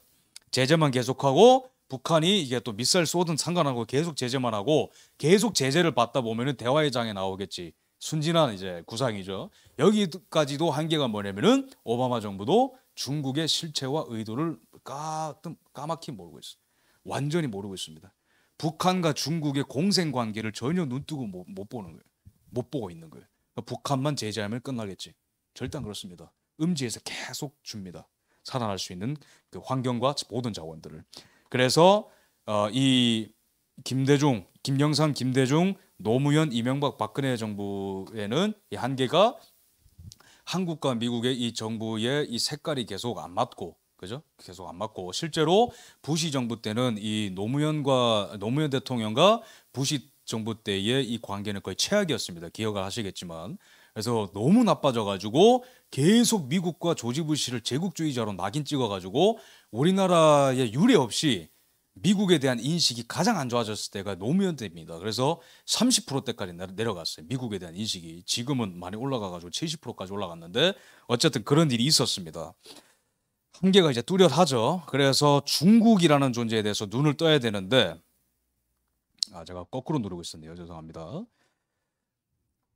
여기까지 냉전 이후의 지도자들은 북한을 까먹고 있었는데 중국을 까먹고 있었다. 이 부분을 좀 말씀드려야 됩니다. 중국이라는 나라의 세계관이 뭐냐면은 특히 이 요즘 젊은 사람이면은 중국에서 좀 깨어 있겠지. 독재에 대해서 항거하겠지. 이렇게 생각이 쉽잖아요. 보통 외부 사람들은 반대입니다. 달라요. 거기는 애국 교육을 너무 오랫동안 받아왔기 때문에 세계관이 어떻게 되어 있냐면은 우리나라 좌파 교육의 확장판이라 보시면 돼요. 이게 무슨 말이냐면 우리나라식 좌파 교육은 이 나라 이민족이 당한 것만 가르칩니다. 그죠? 뭐 불평등 조약을 맺었고 일본이 쳐들어왔고 이 나라는 얌전히 가만히 있었는데 당해가지고 뭐 이렇게 됐다. 뭐 이렇게 배우지 않습니까? 약탈당했다. 이렇게 철저히 피해자식으로 하는데 중국도 똑같습니다. 자기들의 유구한 전통은 다 가르쳐요. 몇천 년 됐고 그 문명이 우뚝 서 있었고 뭐 19세기 초반만 하더라도 전 세계 GDP의 3분의 1을 차지할 정도로 이 문명이 최고였는데 청나라 때 잠깐 방심해가지고 서구일강한테 이렇게 나라가 찢겨가지고 이렇게 됐다.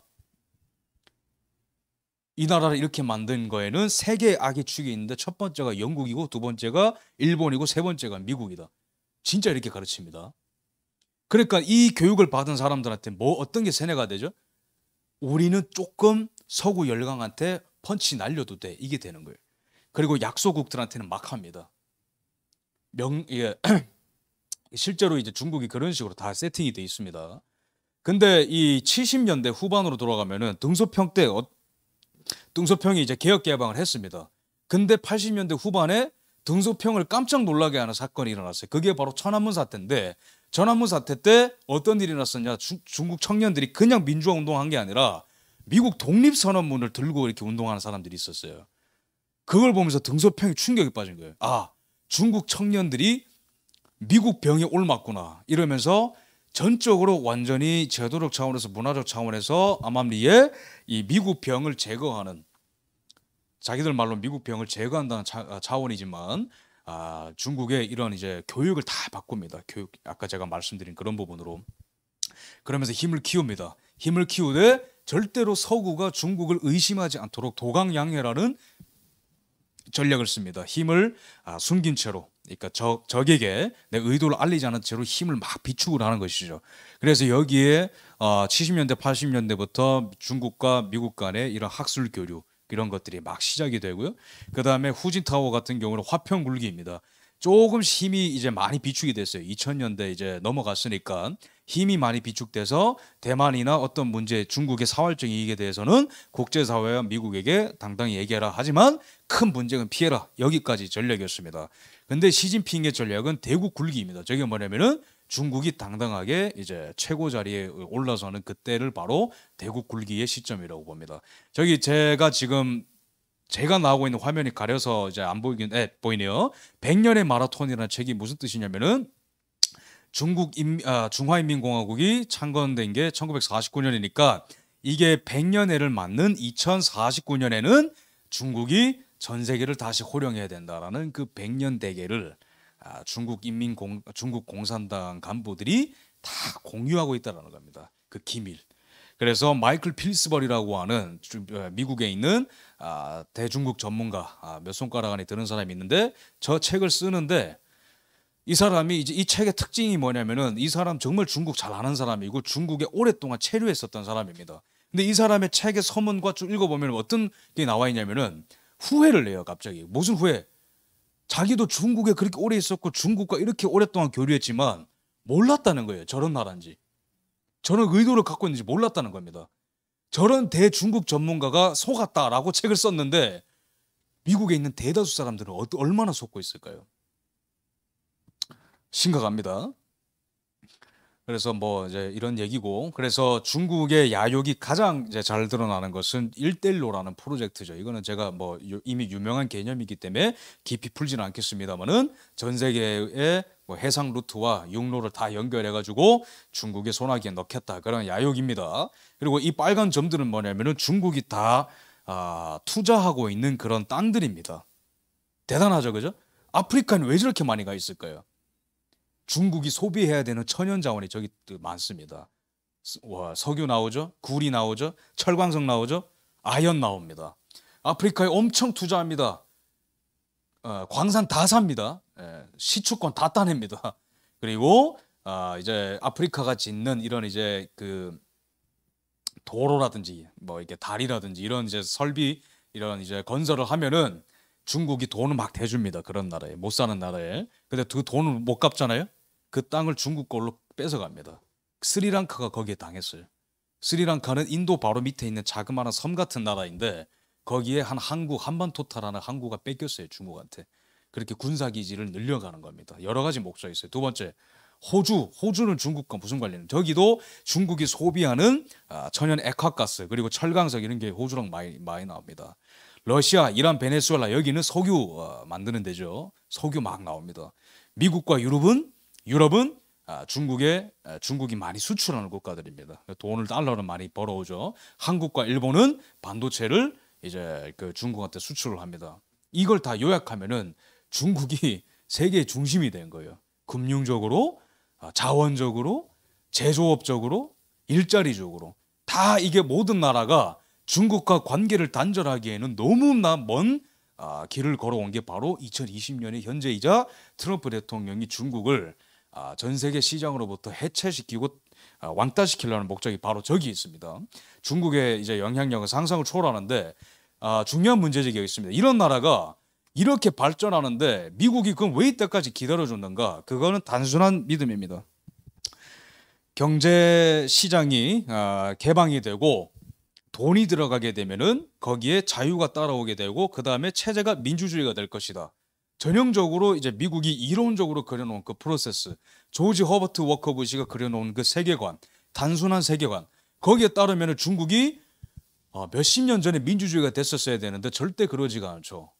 정말로 독특한 체제입니다. 어떤 체제입니까? 저렇게 온 세계를 지배하는데 이 나라는 그냥 아무 허가도 없이 저렇게 십자가를 철거하고 교회를 파괴해도 그거는 합법입니다. 왜? 그런 거 하지 말라고 돼 있으니까. 중국에서는 십자가를 불태우고 이런 행위들이 있습니다. 그러니까 전 근대적인 속성을 가지면서 몸집만 커져가는 체제가 바로 중국이라는 것이다.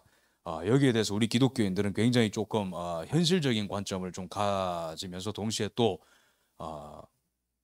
사랑의 마음도 당연히 중국 사람들을 향해 있어야겠지만은 이 체제의 속성 자체에 대해서는 우리가 굉장히 이제 현실적인 관점을 갖고 있어야 한다고 저는 생각을 합니다.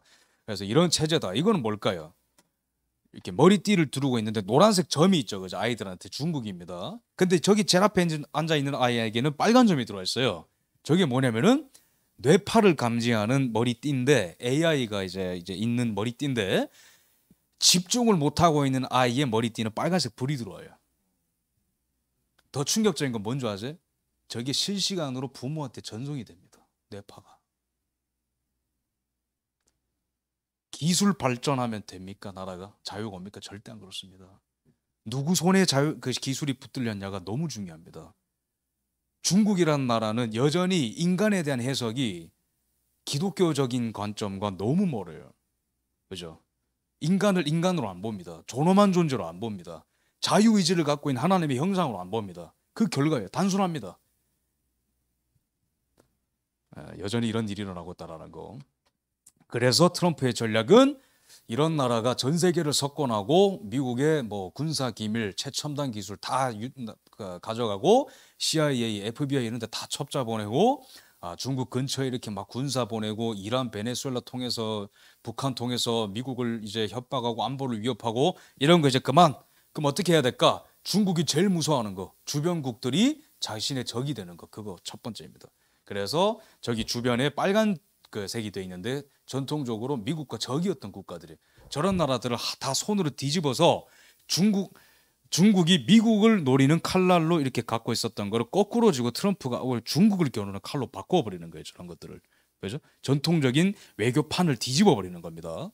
그래서 공화당의 대통령들은 전략가가 많기 때문에 테오도르 루즈벨트 대통령도 금기시대 썼던 몰로주의를 파기하고 그거 아니야. 그냥 미국의 현실이 더 중요해. 그죠? 남미에 깊숙하게 들어가게 되고 그리고 닉슨 대통령도 뭐 공과 과가 분명한 게 있지만은 닉슨 독트린을 통해서 중국을 자기 편으로 만들고 이 소련의 붕괴를 앞당겼다 이런 평가를 받습니다. 트럼프 대통령도 똑같죠. 원래는 유럽 중심적이고 그리고 또한 중국은 우리 편이라는 이런 인식을 다 깨고 이제 중동에서는 불필요한 전쟁 그만한다 이게 나오고 그다음에 유럽에 있는 과도하게 투자돼 있었던 설비 다 빼고 그다음에 나토 방위군 이게 볼륨 줄이고 이 모든 자산들을 이제 아시아로 집중하고 아시아에 있는 국가들을 전부 다 중국을 노리게끔 만든 다음에 중국의 점진적인 내파를 유도를 이제 했습니다. 이 전략이 조금만 더 유지됐으면은 중국 되게 힘들어질 뻔했어요. 제가 봤을 때. 근데 모르겠습니다. 지금 좀 상황이 좀 다르게 흘러가고 있죠. 그래서 이거는 트루먼 대통령이 구사했었던 소련을 압박하는 전략과 뭐 똑같다. 그래서 막 그렇게 특별한 전략도 아니고, 그죠? 그렇게 이단화적인 그런 전략도 아닙니다만 미국 내에서 너무나 많은 비난이 있죠. 그죠? 이 사람에 대한. 학자, 언론인부터 해가지고 이 사람에 대한 외교 정책에 대한 평가가 냉정하게 저는 이루어지지 않았다고 생각합니다. 아직까지. 그래서 제가 말씀드린 이런 부분들을 다 이제 트럼프 대통령이 했다 이렇게 이제 볼 수 있겠습니다. 그래서 바이든 같은 경우에는 트럼프 대통령이 해놓은 이런 이제 세팅들을 다 물갈아 내부 정책은 다 이제 엎었습니다 이미. 하지만 외교 정책 같은 경우에는 완전히 뒤엎기에는 이건 생존에 걸린 거기 때문에 초반에 그렇게 막 이제 취소하진 않을 것입니다만은 그래도 이 사람은 이제 불안한 게 뭐냐면은 민주당은 제가 아까 말씀드렸다시피 그냥 현상 유지를 이제 고집할 가능성이 큽니다. 오바마 정부 이렇게 뭐 좌시하지 않겠다라는 천번 만번 하지만은 북한에 대해서 현실적으로 뭐 바꾸는 거 하나도 없고요. 그리고 클린턴 정부는 거기에 더 나가서 아예 이제 막 퍼졌던 정부입니다. 그래서 우리나라의 민주당이 지금 또 이제 임기가 남았고 또 이제 다음에 5년에 정부가 또 이제 그쪽이 가져가게 된다면은 미국의 민주당과 조합이 제가 봤을 땐 정말로 최악이라고 봅니다. 그리고 이제 내부적인 비판을 모면하려고 이제 이상한 타이밍에 이제 그 불규칙하게 무력을 쓸 수 있는 가능성이 있는 사람입니다. 그다음에 봐야겠죠. 미국의 현실과 미국의 외교가 어떻게 작동하는지 봤습니다. 두 번째는 대통령의 세계관이 너무나 중요합니다. 트루먼은 실제로 대단한 반공주의자이자 그 사람이 또 기도하는 와중에 그 사람이 또 독서하는 와중에 또 이제 이 또 한국 전쟁에 참전해야겠다라는 또 그런 그 결정적인 인사이트를 주는 책을 또 보고 있었고 또 나중에 또 이제 밝혀진 바에 의하면은 또 이제 기자가 왜 그렇게 한국 전쟁에서 빨리 발을 뺄 거면서 또 참전을 그렇게 또 빨리 결정했느냐라는 질문에 또 하늘을 가리키는 등 이제 뭔가 무언의 하늘의 압박이 있었다는 뜻이죠. 그 사람에게 개인적인 어떤 세계관과 그 결정이 되게 중요합니다. 세계 질서에 있어서 대통령의 세계관이. 그럼 이 사람의 행적을 보면은 많은 그 단서를 가져올 수 있잖아요. 그죠? 이 사람이 트럼프처럼 갑자기 사업하다가 막 대통령 된 사람 아닙니다. 잠깐 물 좀 마시겠습니다. 죄송합니다. 30년 넘게 그 상원을 했었던 사람이에요.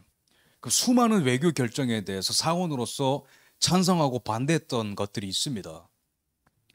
많이 맞췄으면 저도 좀 안심할 것 같아요. 참 내부 정치는 참 못하지만 그래도 국제 질서는 좀 안정감 있게 끌고 가겠구나. 냉정하게 좀 그렇게 보고 싶거든요. 저도. 근데 이 사람의 결정을 보면 1979년에 이란의 혁명이 일어났어요. 원래 친미 정권이 있었는데 그 이제 이슬람 근본주의자들이 그걸 뒤집고 반미 정권을 만든 게 1979년 혁명입니다. 이란 혁명. 근데 그걸 하면서 미국과 관계가 파탄이 나고 그때부터 이제 미사일과 핵 개발에 매달렸거든요. 이란이. 근데 저때 이제 조 바이든 당시 상원이 저 혁명 찬성했습니다. 냅두라고. 그 다음에 1980년대 레이건의 강경한 대소 정책. 정말 전설적인 정책입니다. 소련을 이제 무너뜨리는데 가장 결정적인 역할을 했다는. 저거 당시에 반대했습니다. 조 바이든. 걸프 전쟁. 미국이 치렀던 가장 성공적이고 가장 빠른 전쟁으로 평가받는 걸프 전쟁. 조금 또 반대했습니다. 이라크 전쟁. 절대 하지 말았어야 될 미국의 전쟁. 20년간 7천조를 쓴 우리나라 돈으로 7천조를 썼습니다. 이라크 아프간 전쟁에. 그 수렁에 20년간 들어간 전쟁에 조 바이든은 찬성했습니다. 그리고 오바마 정권 때 그나마 잘했다고 평가받는 빌라덴 제거 작전도 반대했습니다. 이 사람이 하는 거랑 반대되면 다 성공할 것 같아요. 그죠? 이 정도면. 그래서 대통령으로서 결정권과 위대한 결단력을 발휘해야 되는데 30년 넘는 동안 저런 판단력을 보유했으면 의심해 봐야 되는 거 아닙니까? 저는 굉장히 불안합니다. 실제로. 그리고 중국에 대한 입장을 봅시다. 중국의 부상은 중국뿐만 아니라 미국을 위해서 그리고 전체적으로도 전 세계를 위해서도 긍정적인 발전입니다. 미국의 제조업이 완전히 사망하고 있을 때 얘기한 거예요. 40년 전에 얘기한 게 아니라. 그러니까 친중파라고 욕하는 거예요. 미국 사람들. 이해가 되시죠? 그죠? 왜 그러는지. 그 다음에 미국의 제조업이 망하고 있다고 생각하지 않습니다. 세계 경제의 네덜란드 크기만한 중국이 갑자기 우리의 경제력 경쟁자가 될 수 있다고 생각하지 않습니다. 또 그 다음에 그들은 나쁜 친구들이 아닙니다. 그리고 그거 아십니까? 그들은 우리의 경쟁 상대가 안 됩니다. 계속 비호를 해주고 있어요. 이거는 참고로 대통령 선거 유세 때 한 말입니다. 옛날에 한 말 아니에요. 최근까지도 이런 말을 하고 있어요. 이 사람이. 중국을 도대체 어떻게 인식하고 있길래. 그 왜 그럴까요? 합리적인 한번 이 사람의 알리바이와 이 사람의 거의 범죄라고 그 인식되고 있는 일들 한번 추적을 좀 잠깐 해보겠습니다. 2013년에 부통령이었습니다. 이 사람이 그 오바마 때. 그때 이제 그 중국이 미국한테 사이버 테러를 너무 많이 한다. 이런 컴플레인이 너무 많이 나왔어요. 정보기관에서. 그래서 부통령 자격으로서 중국한테 가보겠다. 에어포스 2를 타고 갔습니다. 근데 이상하게 아들을 데리고 갔어요. 뒤에. 이거는 제 음모론이 아니라 월스트리트 저널이라는 유명한 기사, 이제 언론사의 기사에도 다 버젓이 나올 정도입니다. 그래서 2013년에 가서 에어포스 2를 타고 중국의 지도자들을 만나고 왔습니다. 미국의 안보를 위해서 간 사람인데. 근데 10일 뒤에 이 헌터 바이든, 조 바이든의 아들이 운영하던 헤지 펀드가 있는데 이 헤지 펀드가 중국에서 1조 6천억짜리 계약을 체결했는데 그 대상이 뱅크 오브 차이나입니다. 뱅크 오브 차이나, 중국이 직접 운영하는, 중국 공산당이 직접 운영하는 은행인데 이런 은행이 1조 6천억짜리 계약을 체결했어요. 그러니까 그 헤지 펀드와 뱅크 오브 차이나가 합작해가지고 하나 이제 또 투자 회사가 생기는데 저게 바로 이제 이 보하이 이제 펀딩이라는 이제 회사인 펀드라는 회사입니다. 저게 이제 중국 이름을 띄고 있어요, 그죠? 그리고 중국의 돈을 탔습니다. 1조 6천억을. 근데 저걸 실질적으로 운영하는 사람이 누구다? 부통령의 아들입니다. 미국 부통령의 아들. 그럼 저 기업이 도대체 뭘 하고 다녔을까? 이거를 캐봐야 됩니다. 저 기업이 이제 이 중국 공산당으로부터 허가를 받습니다. 뭔 허가를 받냐면은 상하이 자유무역지대에서 사업을 할 수 있는 허가권을 땄어요. 근데 여기서 궁금한 게 헌터 바이든이라는 사람이 투자의 귀재면은 납득이 갑니다. 그죠? 근데 투자 경험이 하나도 없어요. 마약하다가 해병대에서 잘린 사람입니다. 저 사람. 투자 경험이 하나도 없는데 상하이 자유무역지대에서 사업을 할 수 있다? 근데 더 신기한 거는 그 금융업계에서 전설적인 네로라는 모건 스탠리, 골드만삭스 이런 회사도 저기서 허가권 못 땄습니다. 근데 저런 신생 회사가 허가를 따가지고 열심히 일을 하는데 그 뒤로부터 무슨 일을 하냐면은 저기 밑에 HNN 저게 해니게스라고 미국의 이제 한 회사인데 저 회사가 뭘 만드느냐면은 전투기, 그 자동차 이런 데가 이제 그 진동이 막 일어났지 않습니까? 진동이 안 일어나게끔 이 진동 방지 솔루션을 최고급 기술을 만드는 회사예요. 그죠? 전투기나 자동차 이런 거는 굉장히 이제 중요합니다. 진동 방지를 해주는 그런 솔루션이, 기술이. 근데 저게 비즈니스용뿐만 아니라 군사용으로도 기술을 개발하는 미국 회사예요. 근데 저 미국 회사가 뜬금없이 저기 이제 그 파란색 종이 비행기 돼 있는 저게 중국 회사인데 에빅이라고 AVIC라고 돼 있는데 저 회사가 이제 인수를 하려고 시도합니다. 근데 당연히 미국 법에 의하면은 군사용으로 기술을 만드는 회사는 인수 합병이 안 돼요. 해외 기업에. 근데 갑자기 저 보하이라고 하는 저 회사, 헌터 바이든 하는 회사가 중간에 껴서 인수 합병을 주선을 해주는데 저기서 결정적으로 행정부의 사인이 있어야 돼요. 사인이. 왜냐면 국가 기밀을 이제 중국 기업에 이렇게 인수 합병해 주는 거기 때문에. 저거 행정명령 사인 누가 해준지 아세요? 오바마가 해줬습니다. 저걸로 중국이 뭘 만드는지 아세요? 전투기랑 드론 다 만들었어요. 저 기술로. 중국 돈, 중국 기업, 미국 부통령의 아들의 정치력이 합쳐져 가지고 이런 일을 하고 다니는 겁니다. 저 회사는 뭐냐? 페이스 플러스 플러스라는 회사입니다. 저 회사를 또 투자를 했어요. 저 보하이라는 그 헌터 바이든이 계속 돌아다니면서 중국한테 필요한 기술을 만드는 회사들을 다 인수합병하거나 투자합니다. 저 페이스 플러스 플러스가 뭘 하느냐? 얼굴 인식 기능 소프트웨어 개발하는 겁니다. 저 기술을 어디다 썼을까요? 중국 사람들이 자기 인민들 감시하는 그 기술에 다 쓰는 거예요. 저게 가장 악랄하게 쓰이는 데가 어딘지 아십니까? 위구르입니다. 위구르. 딱 스캐닝 하잖아요. 저 사람의 이름, 성별, 출신 다 뜹니다. 실시간으로. 어디 마을로 나가는지 언제 들어왔는지 다 떠요. 그 다음에 저기 이제 뭐 왼쪽에 있는 거, 오른쪽에 있는 것부터 말씀드린 CGN이 뭐냐면은 차이나 제너럴 뭐 뉴클리어라고 중국의 이제 이 원자력 회사입니다. 원자력 회사인데 여기 회사에도 이제 헌터 바이든의 그 이제 펀드 그룹이 막 투자를 합니다. 막 투자를 해서 저 회사가 클 수 있도록 합니다. 근데 웃긴 게 저 기업이 미국 FBI 수사를 받는데요. 왜 수사를 받았을까요? 저기 소속돼 있는 연구원이 미국의 원자력 기술을 빼내다가 잡혔거든요.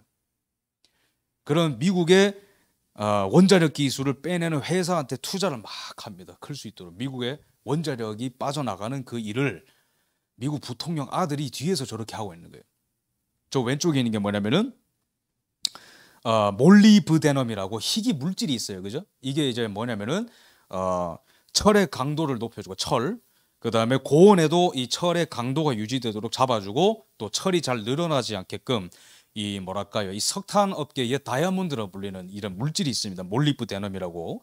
근데 이것도 이 저 중국의 회사가 하얀 그 마크가 있는 게 또 이제 그거를 따내는 회사인데 이제 아프리카나 또 이런 데서 막 저런 걸 사업 수주를 따내야 됩니다.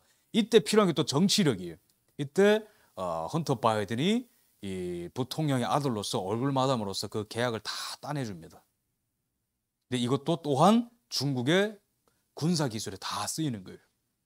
이런 일들을 이제 하고 다니는데 웃긴 거는 오바마 정부가 이제 이 중국에게 야 너무 이 무역을 너무 이제 다 독점하고 있지 않느냐 불평할 때 그리고 슬슬 이 안보의 축을 유럽이 아니라 아시아로 옮겨야 되지 않겠느냐 그 말을 하고 있을 때 이런 일들이 뒤에서 다 벌어지고 있었다는 것입니다. 여기서 끝이 아닙니다. 더 한번 또 깊게 파고 들어가 보죠. 미국의 정부가 바뀌었어요. 국무부 홈페이지에 들어가 봤습니다. 국무부 홈페이지 들어가 보면은 트럼프 정부 때는 이 국무부의 정책 중요한 정책들 이 목록을 누르면 딱 나옵니다. 칸이. 근데 여기서 중요한 게 5G 이게 이제 화웨이를 말하는 겁니다. 그 다음에 중국의 위협, 이란의 위협 이런 게 있었어요. 딱 대놓고 중국이 우리의 적이다 이렇게 딱 주정 명시를 국무부가 해놨습니다. 근데 바이든 정권이 넘어가자마자 국무부 홈페이지 들어갔더니 이게 다 사라졌어요. 중국의 도전, 위험한 국가 이란, 5G 안보 이런 게 다 사라집니다. 그리고 또 트럼프 정부 때의 이 우한 폐렴에 대한 기원은 무조건 중국입니다. 차이니스 바이러스다. 우한 바이러스다.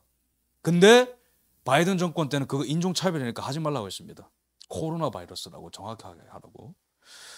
그래서 여기서 중요한 게 있습니다. 그러니까 말을 아무리 김정은 보고 폭력 빼라고 나는 반중 정책자 하겠다 하더라도 궁극적으로 미국의 행정부가 중국이라는 존재를 주적으로 찍은 다음에 이 세계 질서, 세계 시장 중심에서 빼내는 이런 디커플링 전략과 세계 이 자유 진영으로부터 빼내는 이러한 그 맥시멈 프레셔를 하지 않으면은 아무 의미 없다라는 말이에요. 이거는 중국이라는 존재는 그렇게 약하게 친다 해서 사라지지가 않습니다. 이길 수 있는 존재가 아니에요. 그리고 뭐 토니 블링컨, 뭐 웬디 셔먼 이런 사람들이 국무부의 수장입니다. 이 사람들도 막 환영하고 있는데 그 영어 기사들 다 찾아보면 다 이제 사람들 전력 다 나옵니다. 이 사람들은 이제 특히 이란 딜을 이제 다 이제 짠 사람인데 제가 아까 말씀드린 이란의 핵 개발을 하지 않으면은 미국이 제재를 풀어주겠다. 그거 다 디자인한 사람들이고 트럼프 정부가 그걸 파기하니까 그걸 막 비난했었던 사람입니다. 이 사람들의 세계관이 뭐냐면은 누누이 말씀드리지만은 미국이 힘으로 하면 안 되고 대화와 협정 중심으로 가야 된다는 그런 사람들입니다. 그런 사람들이 국무부에 또 이제 이 장관, 부장관으로 있다라는 거. 근데 또 조 바이든이라는 대통령은 또 그런 이제 나쁜 판단력을 갖고 있고 뒷꿍꿍이가 있는 그런 사람이라는 거. 좀 안 좋은 신호죠. CIA 국장은 또 이제 뭐 카네기 평화재단 이런 게 있습니다. 그러니까 우리나라에서는 막 멋있게 보여요. 막 싱크탱크고 막 뭐 거기 나오면은 뭐 대단해 보이고 막 국제 질서가 보이는 해안을 얻을 수 있을 것 같고 전혀 그렇지 않습니다. 미국 생태계라는 데 회전문이라는 게 있습니다. 그 이제 좀 정치적인 용어인데 미국 워싱턴에서 행정부 안에서 뭐 이제 행정 관료를 하다가 은퇴를 하면은 싱크탱크에 들어가고 이걸 회전문이라고 합니다. 근데 미국에 있는 웬만한 싱크탱크는 중국 공산당의 돈을 굉장히 많이 받고 있는데 중국 공산당이 돈을 줄 때 어떤 매개를 활용하냐면은 이 미중 그 교류 기금이라는 저런 이제 하얀 마크 있는 저 로고 보이죠? 저런 데를 통해서 합니다. 근데 저기가 뭐냐면은 중국 공산당이 두고 있는 통일 전선 있죠? 그죠? 북한이 하는 것처럼 그런 통일 전선이 있습니다. 그러니까 전 세계를 교란해서 자기 편으로 만드는 거라고 보시면 되는데 거기에 영향을 받고 있는 게 미국 싱크탱크들입니다. 그래서 CSIS 막 다 이름 들어본 것들 있죠? 카네기 재단 뭐 이런 거 다 중국 돈을 받아요. 그래서 거기 가면은 이상하게 중국에 대한 우호적인 칼럼을 막 씁니다. 학자들이. 실제로 주한미군 철수를 꾸준히 얘기하는 더그 밴도우라는 학자가 있거든요. 카토 연구소에. 그 사람은 주한미군 철수를 왜 이렇게 얘기하나 내가 막 캐보니까 불사 또 중국에 대해서 엄청 비호하는 칼럼을 쓰더라고요. 그 사람이. 중국을 위해서 주한미군이 나가야 된다는 겁니다. 그 사람 말에 따르면은. 이런 사람들이 미국에 너무 많아요.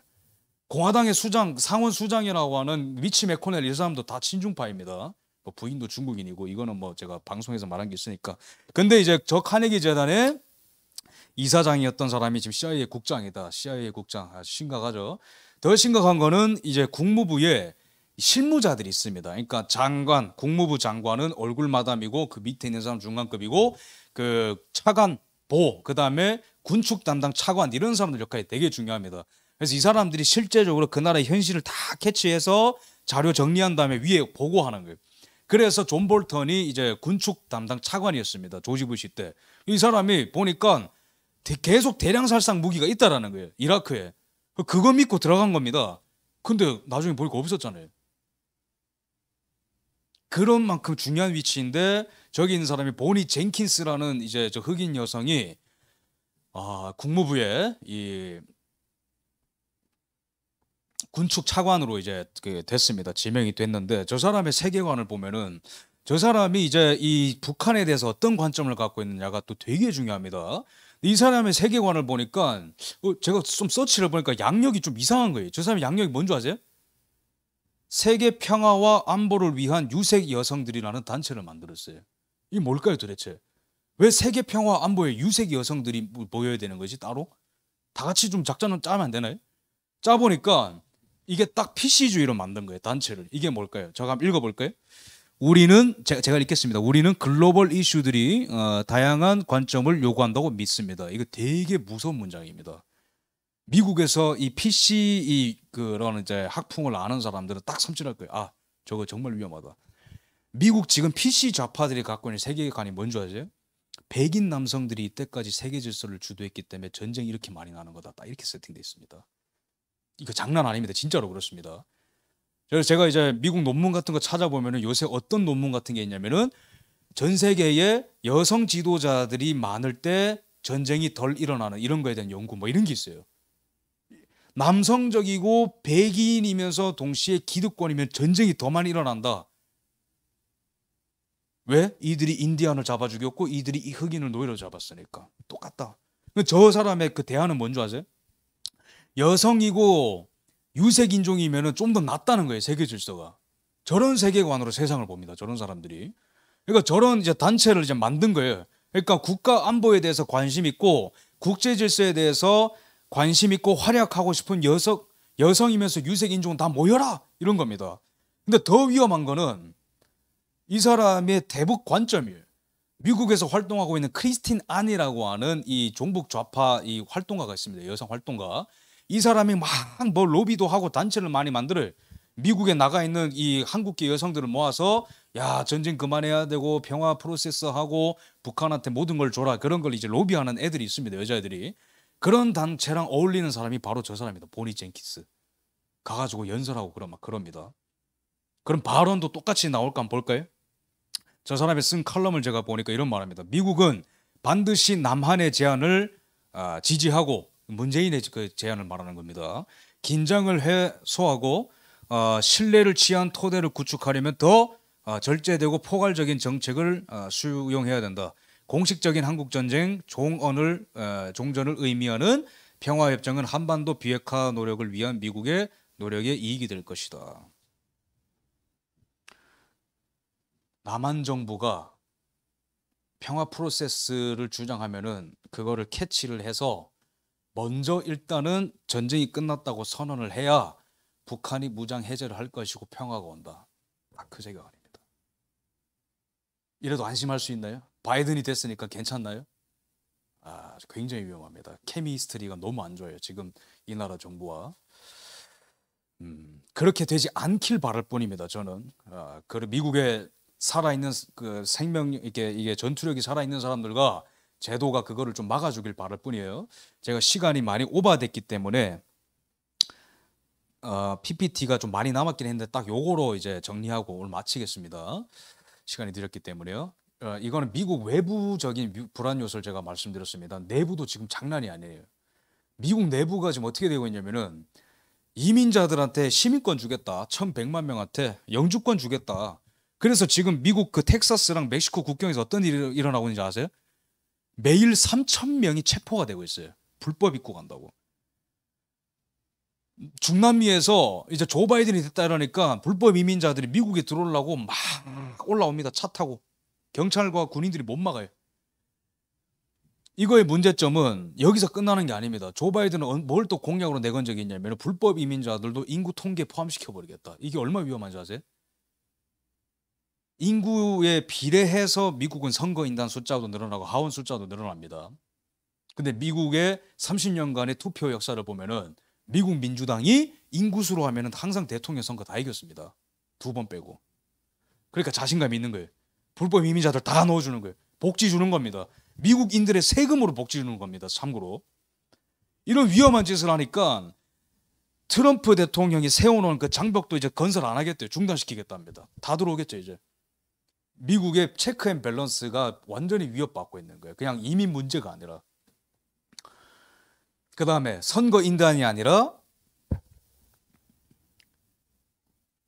미국의 인구수대로 대통령을 결정하도록 하자. 지금 미국 민주당 하원들이 그런 투표 막 이제 법안 제출하고 그러고 있습니다. 그리고 대법관 숫자가 루스 긴스버그가 죽었기 때문에 트럼프 대통령이 새로 세웠죠, 그죠? 그래서 6대3으로 밀립니다, 대법관이. 이게 얼마나 중요하냐면은 미국의 낙태법이 실질적으로 합법이 된 거는 1973년 로데 웨이드라는 사건이 있어요. 그러니까 여성의 사생활에 왜 침범하느냐? 낙태하기 놔둬라. 그겁니다. 쉽게 말하면. 그 뒤로 전국적으로 낙태가 합법이 됐어요. 몇 명의 아기가 죽었는지 아세요? 태아가 6천만 명이 죽었습니다. 그런 일이 대법관의 숫자에 따라서 좌지우지 된다는 거예요. 합법이냐 아니냐가. 오바마 때 왜 동성애가 합법됐죠? 대법관이 5대4로 판결을 그렇게 했으니까. 근데 미국 좌파들이 완전히 경기 일으킬 만한 사건이 일어난 거예요. 트럼프 때. 트럼프 임기 때 숫자가 이렇게 빠져가지고 6대3으로 지금 보수가 유리합니다. 대법관 숫자가. 그러니까 이 좌파 애들은 눈이 뒤집어지는 거예요. 여성 인권이 낙태를 할 수 있다 생각하는 게 여성 인권이라 생각하니까 그게 뒤집어지는 걸 못 보는 거예요. 지금 뭘 시도할 거예요, 그러면? 영어로 콜트 패킹, 한국말로 하면 대법관 숫자 늘리기. 그걸 시도하는 거예요, 지금. 이거는 전통적인 이런 당 이런 게 아니에요, 민주당은 지금. 자신들의 권력과 자신들의 아젠다와 이데올로기를 현실화시키기 위해서 미국의 모든 것을 해체시킬 수 있는 준비가 되어 있고 그런 만한 사람들입니다. 거의 준전쟁이에요. 그럼 미국 내에 다른 세력은 누가 있죠? 반대되는 세경을 갖고 있습니다. 완전히 철저히 아니야, 생명은 하나님이 주신 거예요. 절대 못 죽여. 그거 살인. 기독교인들, 보수주의자들은 그렇게 해석을 하는 거예요. 보수주의자들은 에너지, 석유 이런 걸 어떻게 해석할 거예요? 그거는 인간의 미래 기술이 해결할 수 있는 거고 오히려 그걸 활용하는 것이 더 친환경적이야. 석유와 석탄은 그것뿐만 아니라 미국의 모든 에너지의 80% 공급하고 있기 때문에 갑자기 다 못 없어요. 근데 좌파들은 아니야. 그거 이제 매연 나오고 이러면은 기온 올라가고 해수면 상승해가지고 지구가 다 죽어. 미국의 대다수의 중산층은 다 죽더라도 친환경 해야 돼. 부딪힙니다. 친환경 부딪히고 이민 문제 부딪히고 낙태 문제 부딪히고 그다음에 경제 문제 부딪히고 다 부딪히는 거예요. 세계관이 통합이 안 되는 겁니다. 이걸 역설적으로 아프지만 어떻게 표현할 수 있을까요? 서로의 자유가 서로한테 폭력이 되는 거예요. 좌파들은 왜 폭력이라 생각할까요? 미국에 실제로 낙태 클리닉 시술소가 있습니다. 근데 거기에 기독교인들이 가가지고 어떤 행동을 하냐면은 말씀 선포를 해요. 마지막으로 양심의 찔림을 주려고 여성들한테 하지 말라고. 살인이다. 근데 좌파들은 그걸 어떻게 해석합니까? 왜 우리한테 정죄감을 주냐 이렇게 해석하는 거예요. 근데 기독교인들과 보수주의자들은 다르죠. 아니다. 그렇게 하는 게 꼭 자유가 아니야. 총기 소유는 어떻게 다릅니까? 경찰이 커버할 수 있는 땅이 아닙니다. 미국은 너무 넓어요. 우리나라는 블럭마다 경찰차가 다 있지. 미국은 그렇게 안 됩니다. 아예. 그래서 유사시에는 자기가 자기 스스로 방어할 수 있게끔 총기 소유를 허가해줘야 되는 주들도 있어요. 상황에 따라서. 근데 좌파들은 그걸 다 뺏어야 된다고요. 무조건 뺏어야 된다. 무조건 중앙정부가 다 감시하고 다 지켜줘야 된다. 근데 보수주의자들은 이제 그런 거 안 믿죠. 그렇기 때문에 총기 소유가 좌파들한테는 자기들한테 위험한 거고 보수주의자들한테는 자기한테 안전의 도구가 되는 거예요. 완전히 세계관이 통합이 안 되는 거예요. 미국 서부와 동부는 다 좌파적인 세계관을 갖고 있고 거의 다 미국 남부와 중서부는 다 이 레드 스테이트 보수주의자 기독교인들이 많습니다. 밑엔 바이블 벨트가 있고. 근데 조 바이든의 정부는 여기에 대해서 중도적인 선택을 아예 안 하는 사람이에요. 그죠? 다 완전 극단적으로 이 자기에 반대되는 사람을 완전히 처단할 수 있는 그런 행정명령을 다 이미 남발을 했습니다. 마스크 착용 의무다. 뭐 다 이게 가장 최악은 성별 존중 정책이라 해가지고 신체적으로 남성인데 트랜스젠더가 되면은 화장실에 들어갈 수 있어요. 여자 화장실에. 여자 라커룸에 들어갈 수 있습니다. 여성이랑 스포츠 경기를 할 수 있습니다. 그래서 최근에 뭐 아이스하키인가 뭐 무슨 경기에서 미국에서 사이클 대회가 있는데 거기 여성 우승자가 나왔어요. 근데 그 사람이 2년 연속 우승한 사람인데 트랜스젠더입니다. 소돔과 고모라 같은 일들이 일어나고 있는 거예요. 미국에서. 그래서 제가 미국의 위기라는 제목을 단 겁니다. 위기는 맞아요. 대단한 위기죠 사실. 대단히 우리가 각성하지 않으면 깨어있지 않으면 안 되는 그런 때가 왔습니다. 제가 마지막으로 기도 이렇게 콜링하고 오늘 시간을 좀 마치겠습니다. 시간이 좀 오버되긴 했지만 그래서 이런 미국이 뭐 이런 기독교적인 나라였다 이런 강의는 제 유튜브에 있으니까요. 뭐 시간 나면 보시면 좋겠고 그래서 미국의 도덕이 해체되고 있습니다. 성별 누가 정해줬는데 난 내 멋대로 해석할래. 각기 옳은 대로 행하더라. 그게 지금 미국에서 일어나고 있는 거예요. 관습. 미국인들이 왜 그렇게 살아야 되는데 왜 가정중심적으로 살아야 되는데 왜 그냥 소소한 하루하루를 이렇게 감사하면서 살아야 되는데 삶은 즐거운 거야. 전 세계는 이어져 있는 거야. 미국은 그렇게 대단하지 않아. 미국 관습의 해체. 세 번째 제도의 파괴. 아까 제가 다 말씀드린 부분. 이거는 자연스럽게 미국 국력의 약화라고 합니다. 미국이 약해지는 거에 대해서 왜 이렇게 예민하냐. 전 세계 평화가 미국이 1등 국가가 됨으로써 그 뒤에 전 세계 평화가 왔기 때문에 중요하다고 말씀드리는 겁니다. 그걸 바로 이제 뭐 브레튼 우주 체제라고 하는데 어쨌든 그러면은 이게 도대체 왜 이렇게 흔들리냐 세계가 궁금할 수 있잖아요. 기독교인들이. 제 답은 모르겠어요. 하나님만 아시겠지만 하나 제가 역사를 통해서 인지하고 있는 것은 세계가 흔들릴 때 교회가 깨어난다는 겁니다. 종교개혁도 그렇고 우리나라의 평양대봉도 그렇고 다 누구도 의지할 수 없는 하나님밖에 의지할 수 없는 다 그런 때였어요. 뭔가 세계가 흔들리는 것 같을 때 그때다. 그리고 이 한반도 통일이라는 것도 얼마나 어려운 건지 제가 서두에 말씀드렸는데 쉽게 말하면 하나님만 할 수 있는 겁니다. 이거. 하나님만이 할 수 있는 그때로 접어들고 있지 않나. 저도 인간적으로 트럼프 대통령한테 기대를 많이 걸었어요. 왜냐하면 외교 정책이 딱 제가 이걸 조건을 충족시켜야 되는데 그걸 하나하나 다 충족시키고 있었으니까. 근데 이게 대통령이 지금 안 되는 걸 보면서 모르죠. 또 훗날 어떤 일이 있을지 모르겠지만은 지금 상황이 이렇게 된다면은 이 모든 뭐 미국의 회복이든 세계 질서의 안정이든 한반도 통일이든 간에 정말로 하나님만이 할 수 있는 그런 때로 접어들고 있지 않나라는 간단한 결론으로 지금 이렇게 마치게 됐습니다. 첫 번째 우리가 이렇게 기도하면 좋겠습니다. 중요한 것은 제가 아까 이승만 대통령과 박정희 대통령을 통해서 교훈을 말씀드린 것처럼 세계가 흔들려도 이 대한민국이 깨어 있다면은 이 나라의 부르심이 완성될 수 있다라는 거 하나님께서 보여주셨습니다. 그죠? 지도자를 통해서 그냥 힌트를 주신 거죠. 그 뒤에는 당연히 한국교회의 중보와 기도가 바치고 있었고, 그런 것처럼 지금도 대한민국 교회가 깨어나지 않으면 안 되는 그런 때가 온 것입니다. 교회가 눈을 떠야 돼요. 교회가 세상이 어떻게 돌아가는지 눈을 뜨고 우리 앞에 어떤 시대가 우리 앞에 놓였는지 직면할 수 있어야 됩니다. 교회밖에 마지막 희망이 없어요. 제가 봤을 때는 정치를 아무리 연구하고 기사를 봐도 너무나 희망이 없습니다. 이 나라에 아직까지는. 대통령이 물러나면 바뀔까요? 저는 근본적인 수술이 안 된다고 봅니다. 네, 이렇게 반주를 해주시면 제가 이제 기도 인도를 하겠습니다. 감사합니다. 주님, 그래서 우리가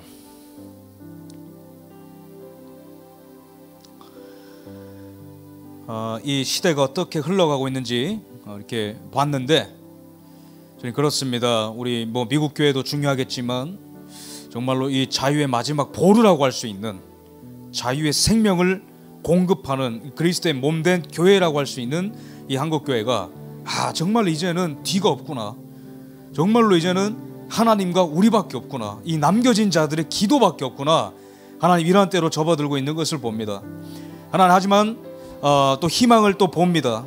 하지만 하나님 이때를 위해서 오랫동안 이렇게 기도를 하도록 예비하신 에스더 기도 운동, 그리고 중보자들의 기도가 지금 이때에 하나님의 능력이 되게 하여 주옵소서.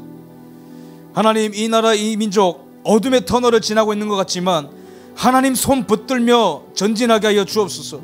하나님, 그러기 위해서는 이 교회가 잠에서 깨어나야겠습니다. 하나님, 안정감을 추구하는, 하나님, 나만 잘 되면 되지, 북한이 어떻든 어떻든 간에 나만 상관없고 내 구원만 이루면 되지, 하나님 영적 자폐증에서 깨어나도록 하여 주옵소서. 우리 위대한 믿음의 선조들이 그랬던 것처럼 나만 잘 되는 게 아니라 이 나라 이 민족이 내 구원과 다 연결되어 있고 하나님께서 이 나라 이 민족을 내게 맡겼다라는 그 위대한 그 숭고한 사명이 이 한국교회 전체 가운데에 회복되게 하여 주옵소서. 우리 이렇게 이 어려운 때에, 이 어두운 때에, 이 불확실의 때에 한국교회가 길잡이가 될 수 있도록, 한국교회가 유일한 생명이 될 수 있도록, 한국교회가 유일한 든든한 울타리가 되어줄 수 있도록, 이 한국교회가 각성하며 일어날 수 있도록 기도하며 나갑시다. 기도합니다. 주여, 주님, 기도하는 것은 하나님 이 나라의 유일한 빛이 그리스도라는 것입니다.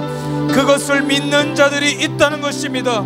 하나님, 우리의 기도에 응답하여 주시고 하나님 이 때를 위해서 예비하심 하나님 중보자들의 기도를 들으사 하나님 한국교회가, 대한민국이, 이 나라 이 민족이 주님께서 그 그어놓으심 그 부르심의 선로 가운데에 당당하게 서게 하여 주옵소서. 하나님, 우리가 마땅히 해야 되는 것, 우리가 마땅히 직면해야 되는 것, 하나님 우리가 직면하게 하시고 하나님 우리 시대적 과업 앞에 한국교회가 통일되고 연합되게 하여 주옵소서.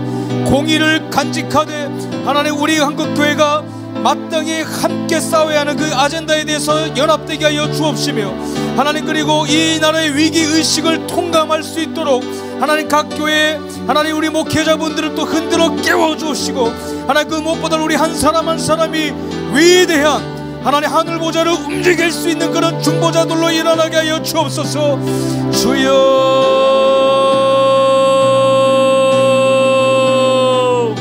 주여.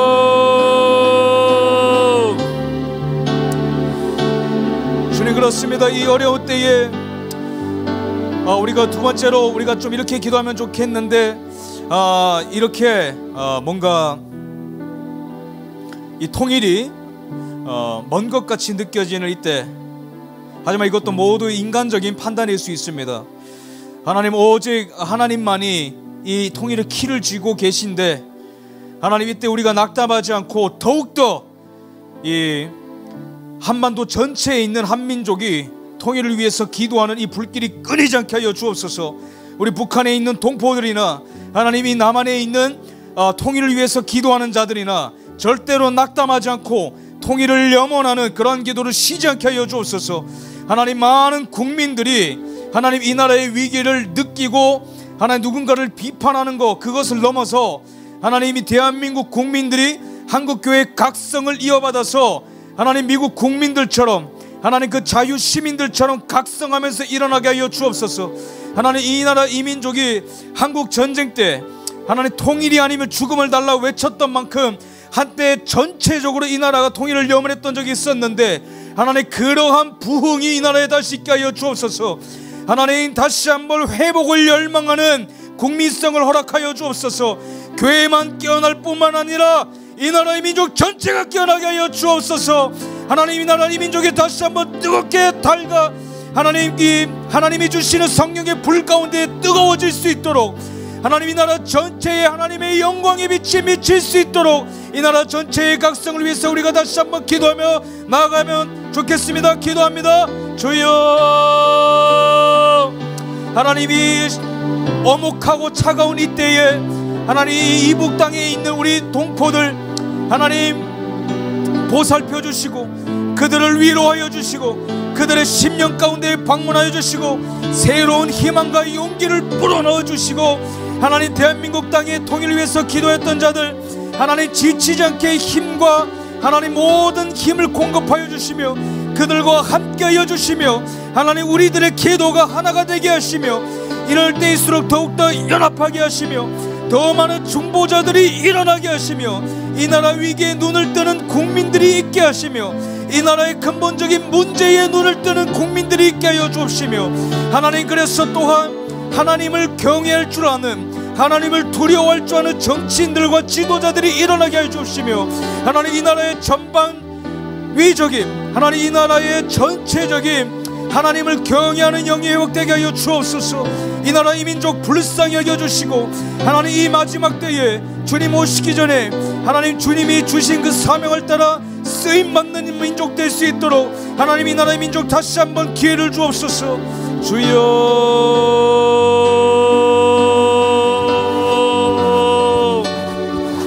예 주님 끊임없이 하나님 이 나라를 위해서 중보하는 자들을 일으켜 주옵소서. 하나님 이 에스더 기도운동 본부를 중심으로 하여 하나님 이 나라를 위해서 중보하는 자들의 이 뜨거운 중보의 불길이 연합되게 하시며 하나님 이럴 때일수록 더욱더 기도할 수 있도록 하나님 전역에서 전국에서 각 처소에서 국가를 위해서 기도하는 기도 재단의 불을 떨어뜨려 주옵시고 예 주님